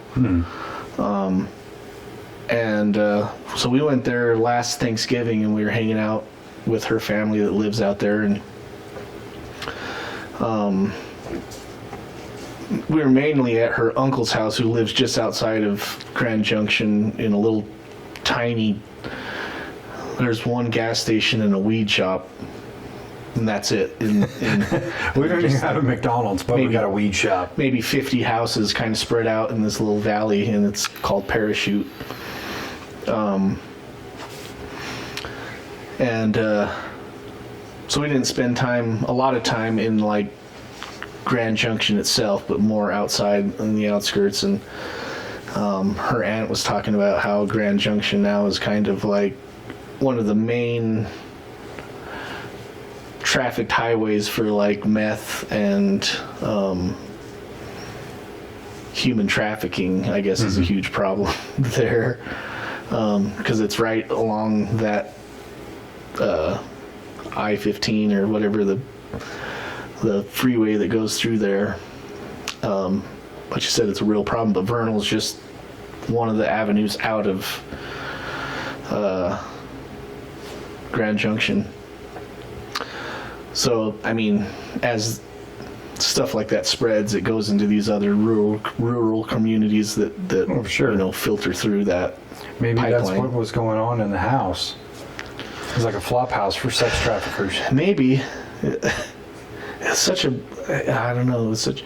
And then we ordered pizza on Saturday night. We ordered pizza, and which was super dope pizza. Yeah, it was really that good. Pizza, Mama Lita's or whatever it was called. Like their pizza was awesome. But the girl that brought the pizza, when I went and got the pizza from her, she was like, "Oh, are you guys getting ready for Halloween?" And I was like, "No, not quite yet." And she's like, "Oh, we love this, the decorations. It's so spooky at this house." What? Yeah. Did I not tell you that? And she's like, "Yeah, this house is always so spooky every year. We love your guys' decorations and stuff." And I was like, "Oh yeah, we don't live here. We're just renting this an Airbnb." And she's like, "Oh, cool." She's like, "Oh, cool. I'm gonna stop talking there. Yeah. I want you to bail tonight." Maybe I've said too much already, but that's kind of creepy. Yeah. Just referring to it as and I mean, we saw the decorations, some of the decorations upstairs in the attic in those crawl spaces, as we kind of looked in those little hallways and saw them. Maybe they do a big thing for Halloween. I don't know. But it definitely seems like the house is just used for Airbnb. It doesn't seem like anybody lives there part-time or... Yeah, unless they live there between rentals or... Yeah. Because it's definitely a very, like, livable house. Oh, like, for sure. Even if you were renting it out for Airbnbs on the weekend, I could totally see somebody staying there, you know, Monday through Thursday or whatever. Yeah. Because it's fully stocked. Yeah. I mean, it's got every accoutrement you would need for a normal living situation. Especially if you have 22 babies. Just gathering up all their shit. There was a crib in your room, right? Oh, yeah. Yeah, there was one in my room, too. Was there? Or, wait, no. No, there was a bassinet in there. Huh. Interesting. And then that creepy Maybe little... it's just a trafficking house. Could be. They just, like, keep all the babies there as they get sold off. That's terrible. Yeah. But not outside of the realm of human trafficking. I mean, if one of the babies dies and they just put him in the furnace room.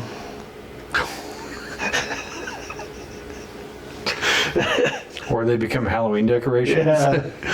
Oh, with all the dead babies in the trees, it's so spooky around here. Anyway, here's your fucking pizza. Don't ask what the wings are made out of. But yeah, all in all, it was a good time. It was a good trip. It definitely had me thinking about the next time. Yeah. So I for sure want to go next year. And I'm kind of leaning towards seeing if we can get the same place. Yeah. I think it would be cool. Especially if we had that one person we were talking about earlier, you know, just like that one person who fit that certain criteria of kind of being native to that area and, you know, maybe having had some crazy experiences around there that they could talk about. Yeah. And possibly guide us to some things. You know, somebody with a good personality who's funny. Funny. The vegan thing is totally okay. Vegan thing, check. I'll put some feelers out and see what I reel in. You can do the same in your building, I guess. Yeah, I'll ask around work. I mean, there's one person I'm not gonna ask because that person never shows up. Even though I fucking... Certain dungeon master capabilities. Limited. Yeah. Anyways. No, it was a good trip. One of the bigger takeaways I got from it was listening to the speakers at Phenomecon. Hearing a lot of what they had to say changed a lot of my perceptions on things, especially disclosure. Yeah. Because to me, I go, dude, just drop the facts. Let's go. Yeah. Not thinking about the ramifications long term with society as a whole definitely kind of helped persuade me to go, okay, maybe we shouldn't just, you know, aliens on the White House lawn thing. Like, it should be a slower process. But depending on who you ask, some people are like, 2027 is your disclosure. 2024 was supposed to be the year of disclosure. Kind of running out of time. Yeah. So we'll see on that. But some of the physics, some of the other things, when they talk about Skinwalker Ranch, you know, Eric Bard and Travis Taylor talking about it, kind of had me going, okay, there's a lot more going on than just the legends or just the things we perceive on the show. There's a lot more scientifically happening that they're not probably well funded enough to actually figure out. Right. Like when he was talking about transient magnetic waves kind of going through, or these fluctuations of magnetic energy kind of moving around. And then having delved deeper into that since we left and finding out that a lot of these scientific organizations who have the correct tools to measure these things don't want any part of it. Yeah. And Travis Taylor was talking about these, I can't remember what he called them, but they're basically giant magnetometers, and they measure magnetic fields across the globe. He's like, there's one in Louisiana and one in Michigan or something like that, some northern state. And he's like, we've tried to contact both of them to get that information, that data, and they won't let us have it. Even though they delete it after so long, they just get rid of it. But he's like, we could have that data and put it in our AI and see if it's propagating in some certain way, but they will not let them have it. And even told them, like, what you guys are doing is not science. Like, how is it not science? You're investigating something you can't understand. Yeah. That's what science is supposed to be. Yeah, it's really kind of weird that because it's a fringe topic that it's classified as unworthy of research or unworthy of paying attention to. And it's like, you're missing, so much that could be potential information that we could benefit from. It's like missing the whole point of investigating it. Yeah. By saying it's fringe. Yeah. And even when Travis Taylor was talking about that we've bottlenecked science so much to where it has to be within this criteria that we're not taking into account feelings or experiences or legends or this vast array of different data points that we can put into figuring out what Skinwalker Ranch is, that should still be part of science. It just isn't. Yeah. It's like, if we can't measure it, it's not science. If we can't quantify the data, it's not science. And that's bullshit to me. Even talking about going to that house where I know what I felt, I know how it felt, and I know my life experience of never having really walked into a place and felt something that strong before, that's quantifiable to me. Just because I can't measure it with something doesn't mean it's not data. You have to look at it through the lens of, like, saying, like, the early or 1700s maybe, when people didn't understand germs and didn't understand, why people would get sick, until somebody came around and said, oh, maybe there's these little bugs that are inside of us that I don't know what they are, but they make us sick, and they're, they thought he was crazy, and it's not worth investigating. How can you look at something inside your body? How can there be these things that we can't see, that microorganisms that are around us all the time and inside of our bodies and inside of everything all around us all the time? They just didn't understand it, and so they didn't think they thought it was nonsense. Like, I believe that that's kind of the same thing that we're looking at here. Like, we don't understand it yet. We don't understand a way to look at it, and until we can understand a viable way to look at it, then it's going to be classified as not real or nonsense or non-science. Well, need is the mother of invention. Yeah. So when you talk about these people think, bacteria and viruses or whatever are nonsense because there's no way you could look inside your body, until somebody saw the need to create a tool that could see that sort of thing. When we created the microscope, or the plates that go in it, or the syringes to extract bacteria so you could look at it in the plate under the microscope. Right. It's just, we just don't have what we need to actually understand what it is. So we have to create the technology to study it to where we can understand it. Right. But there are still mushrooms, and There we're are. still available. There are, and I mean, like I said, even Travis Taylor talked about it, and he talked about it in an almost opposite way of where we were talking about expanding your bandwidth. He was talking about how mushrooms and mind-altering drugs like that actually affect your brain. Not so much expanding your bandwidth, but dropping out filters that you've placed into your subconscious to filter out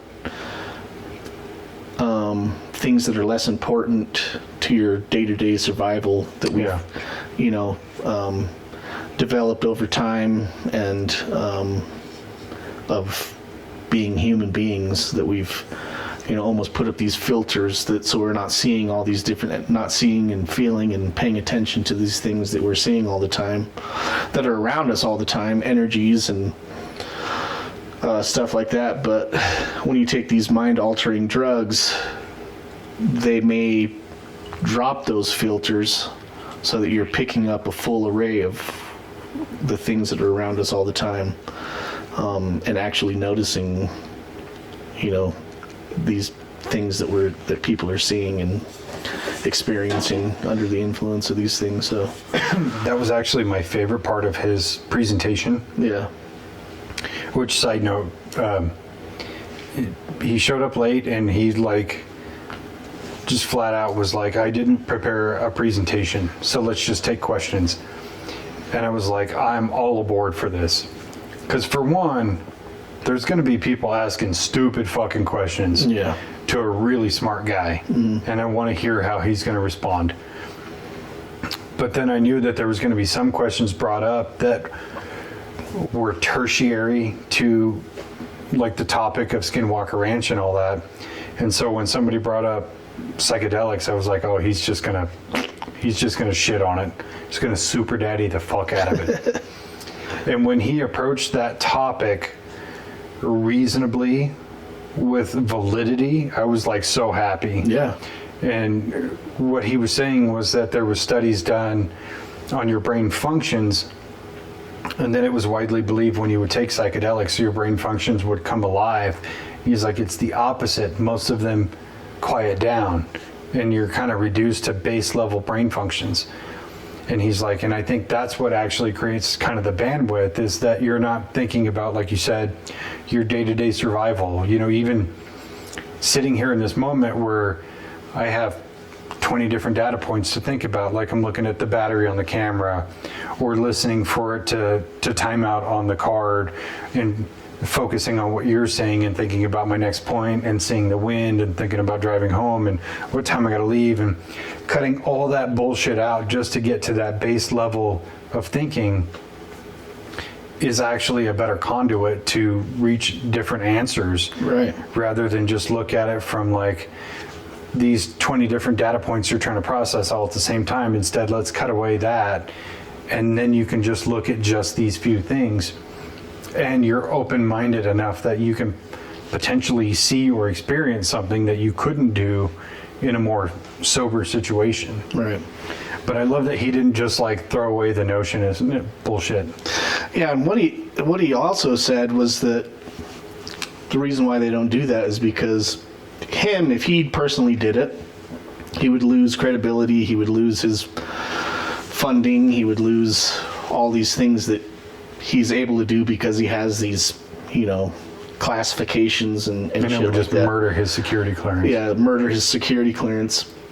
But he didn't say that he wouldn't watch somebody else do it. So that's where P.I.S.S comes into play. Paranormal Investigation Super Squad. I'll be that guinea pig. Dave will be that guinea pig. We'll do it together. We'll do it together. Dude, Spence, do you see that fucking portal over there? Holy shit. Bro, I'm already crawling on the ground towards it. I'm just on your back. Go! Yeah, we'll be those guinea pigs. We'll take one for the science team. For sure. I'll even supply the baggie. Yeah, no liability. None. All you have to do is not tell us to leave the ranch. Yeah. That's it. If you film us or whatever, consent form. Yeah, I would suggest filming for sure, because even if we don't catch anything paranormal or aliens or something, it's probably going to be pretty fucking funny. To us, I mean, well, when you're doing mushrooms and you get the gigs, yeah, it's the best. You've never laughed so hard in your life about the dumbest shit. I think that it would probably get views though, tripping on Skinwalker Ranch. That would be thumbnail it. Yep. And it's just us, just like... we were joking while we were in line for the picture about a sideshow to Secrets of Skinwalker Ranch, the Morons of Skinwalker Ranch, as you so dubbed it. Yeah. And I got to thinking about it more and more and more in the days since, and I'm just like, why aren't we being greenlit for this show? Yeah. Like, yeah, we'll do the back work. We'll carry all this shit out to the Triangle or whatever. But you just give us just like another like 2-camera film crew, and where we just like make jokes and talk shit, or we conspire with the entity to, you know, punk the scientists, and Yeah. it'll be fun. You know what we should do until we get that green light is maybe we should just do maybe we should like watch the episodes and then like fucking chirp them on the episodes. So like it'll like show a scene, like part of a scene in the episode, and then cut to us just fucking talking shit. And then cut back to the scene.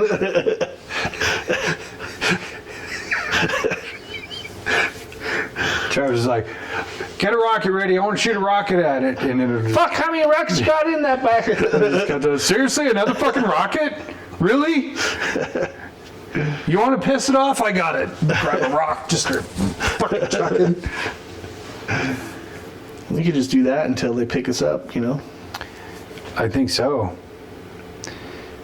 But what we could do is we'll just stockpile all these ideas, and next year when we go to Phenomecon, we'll set up the booth for, you know, the whole live podcast thing. We'll get Travis Taylor over there and be like, listen, we got some ideas. Yeah. Hear us out. Spitballing here. Morons of Skinwalker Ranch, yay or nay? I like how you presented that, just like straightforward factual. I'm going to need you to get on the phone with Fugle and make this happen. Where's Fugle? I don't know if you've got his number. You want to just text me that now, and I can get in touch with him myself. Maybe you should do it. Probably he knows who you are, and I'm assuming he knows who you are. And you tell him we live nearby his headquarter tower. We can be there tomorrow. Sit down for a meeting. we get him to sit down. We'll bring the brownies. We'll bring the beers. And instead of showing up with like a nice shirt and a tie, it's a bow tie. Just so we look extra clownish. Yeah. What if we just showed up wearing tuxedos? One of us sits directly behind. Is that ketchup and onions? Ketchup and onions. That's disgusting. Yeah, no, it was a good trip. I'm definitely looking forward to the next time. Yeah. Yeah, I'll buy a ticket. I don't think you even have to. That's something we can edit this out if you don't want this in there, but yeah. It'll go in. Fuck it. Just fucking... I was unable to purchase a ticket, so I just walked in there. And nobody said shit. The first day when we went to the convention, I was a little bit uneasy when we first walked in and was thinking they were going to kick me out, and it didn't happen. So I just continued to go back without a ticket. And because of that fact, I purposely left my lanyard and pass in the truck. So if anybody said anything, I was going to be like, oh, fuck. We forgot him at the Airbnb. Let's go outside and get him. We left him at the Airbnb. Is that cool? I mean, we paid for him. It was this much for a 4-day pass. Like, I had all the excuses ready. Nobody said shit. Yeah. Like, the 2 people running security were... Like, one lady was wearing a security shirt. She would just go up and sit in the VIP section and listen to the speaker. And then there was, like, one dude who, during the panels, would walk up and down the aisles looking for people recording. Yeah. They didn't give a shit about if you were wearing your lanyard or not. He had a vest that said event or something on it, event staff. And so he was standing by the doors on the other side a lot of the time. And then I think it was Eric Bard, when he gave his presentation, he did a Q&A after. I was sitting there watching him, looking at the people doing the questions, and he was standing behind them. All of a sudden, he took his vest off and put it down and got in line. He was one of the guys that That's right, he was. asked a question and then went back over there, put his vest back on. Fucking pretty lax security. Yeah. Not saying that other people should do that, but It was I had full intention of buying a ticket, but they sold out too fast. victim of circumstance. We had to go rep I the had shirts. already booked the Airbnb and just went, dude. I fucking sent it, and The intentions were good. yeah, I mean, helped fill a seat for most of the speakers. Which I was surprised, as much as they bragged about selling out, even when the bigger speakers were on, there was still a lot of empty seats. Yeah. Where it's like where we sat, it was, you could look and there was at least 4 or 5 spaces on either side, give or take. Some of them, it was like, I would look around the room and yeah, there's at least 80 empty chairs. Yeah. But then people are standing in the back like fucking buffoons. Like, dude, just sit down. Yeah. I get that. I mean, if you're there all day long listening to people talk, I might want to stand up for a few of them. Sure, I get that too, but you know, a lot of them are just like, I just don't want to sit next to strangers. Yeah. And as many speakers who kind of made the joke about how many people out there are aliens. You know, there's some people who were just like, I bet there's aliens in that I don't crowd. want to sit next to that fucking Sasquatch. He definitely looks zeta reticulin, for sure. Oh yeah, it's a interesting experience if you're into paranormal shit. I recommend going there, and like I said, it's in your mind you imagine like they present it on TV. I've seen a few different shows with like a UFO convention things on there, and it's a lot more like they make it look like a Comic-Con or FanX where people are kind of going crazy and dressed up like aliens and shit. And for the most part, Phenomecon is probably 75% people over the age of 60. Easily. Couples, and most of them are pretty serious into like either all of the phenomenon or like certain veins like paranormal shit or UFO stuff or Bigfoot stuff. And they're pretty serious about it, and they take it like even the people that were asking questions, some of them had some excluding the guy talking about Asian people. I love. So I got to comment on that too. So when the guy came up and he was like, and I'm not trying to pick on any race or anything, but that shape looks like an Asian man or a Chinaman. He said Chinaman, right? Let's rewind to the fact that I watched that guy walk back to his seat, sit back down next to his I think it was his wife, picked his hat up off the chair, put it on. Vietnam veteran. Looked an awful lot like Charlie. Yeah. For the most part, though, like the people that were asking questions were asking what seemed to be valid questions in terms that sound like they've put some thought into it and like are at least knowledgeable enough to ask the question that they're asking. Yeah, I was honestly a couple of times, and I know I was profiling, but you would see the person, you know, the camera would like zoom in on them, so you'd see them on the big projector, and you'd see the person, and my mind immediately was like trying to make predictions on what stupid fucking question they were going to ask, like, do aliens really put stuff in your butt? But people would actually ask some pretty thought-provoking questions. And there was a few I had, but then I was like, no, I'm going to save those for something else. and we kind of talked about like kind of a mini series type thing about that sort of thing, or test ideas or things like that. But I was like, I'm really more interested to hear what other people want to ask.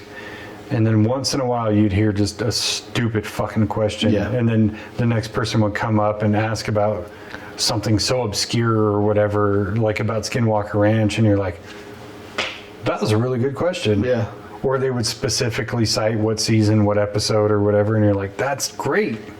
I have no business being up there. That was good.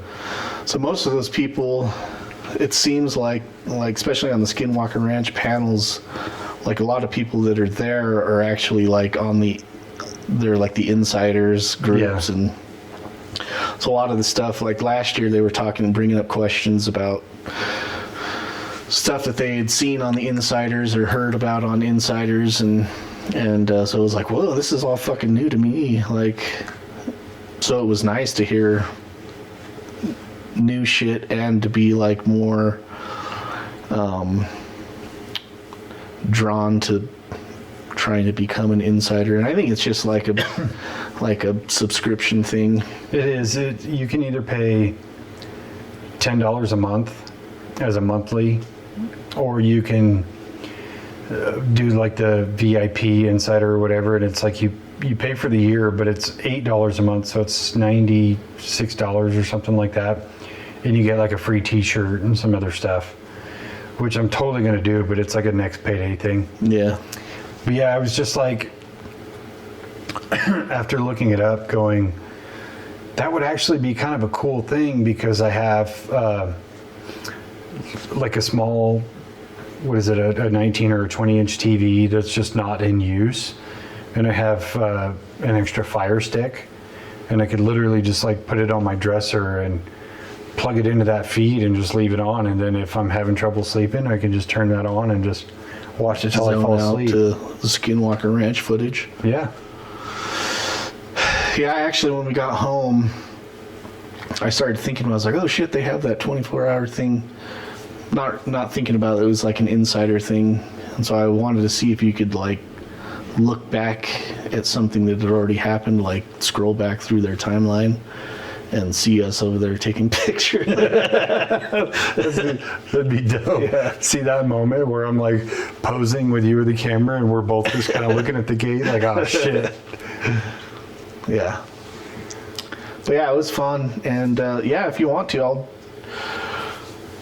I guess we have to find out what the dates are for next year, but last year it was almost the exact same dates. Like, I'm down to do the whole thing again. Like I said, I like the idea of doing a live stream podcast there. I may have to update my gear a little bit, but I think it would be cool, not just, if you had like a separate booth where you could get the kind of pseudo stars from there, like Eric Bard or Travis Taylor to come by and do a little snippet. But you could also get people from off the floor, like, hey, if you have a crazy story or paranormal, UAP, whatever it is, you can come up and we'll give you, 20 minutes, you can tell your story. Yeah. Just something like that would be cool. And then you could still take breaks, like when there's a presenter on that you really want to watch, where maybe you could even get permission from Phenomecon to stream it, or at least record it in some form or fashion. Yeah. But yeah, totally looking forward to it. Me too. It should be fun. Should be. We just got to get that one person to quit being a fucking turd, but I'm going to leave it alone. Yeah, put some outside pressure on him. Crack these knuckles. All right. All right, let's pull it there. Okay, I love you. Bye-bye. Bye.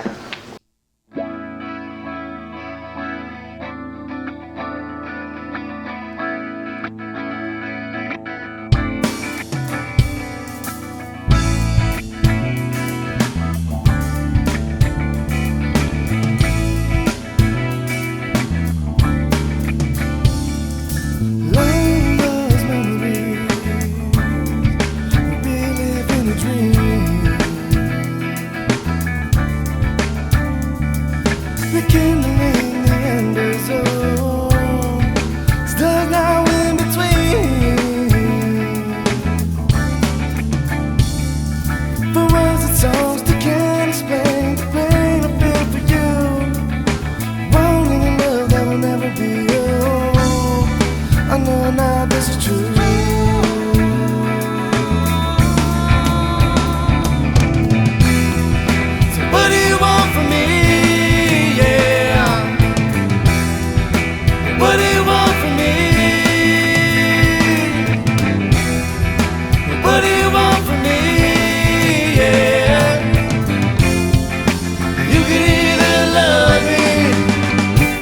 Set me free.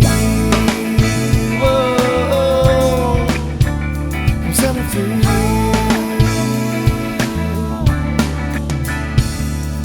I wish that there was some way I could connect your heart with mine, yeah. But at this point, was it just plain useless? The perfect was I'll never find.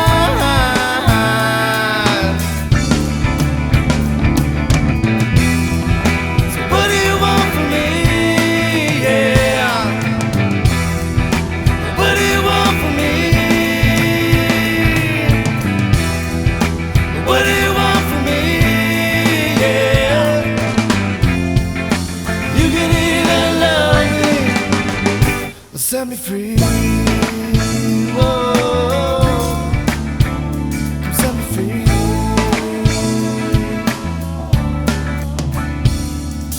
Taken by the sight of you. Oh, addicted to your touch, yeah. The painful realization that I still love you this much.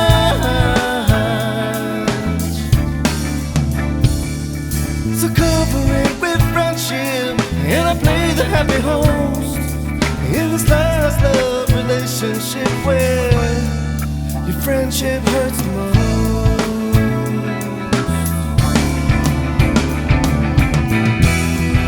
So what do you want from me? Yeah. What do you want from me? What do you want from me? Yeah. You can either love me or set me free. Whoa, set me free.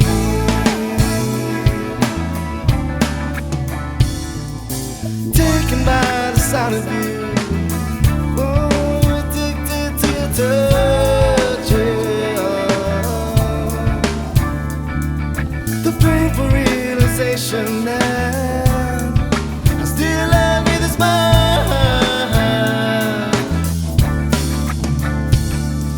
So cover it with friendship, and I play the happy host in this lost love relationship where your friendship hurts the most.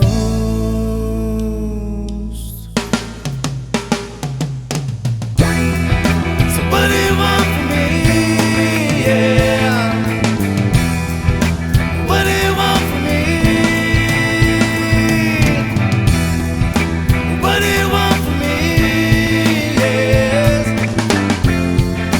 You can either love me or set me free. Whoa, set me free. Come set me free.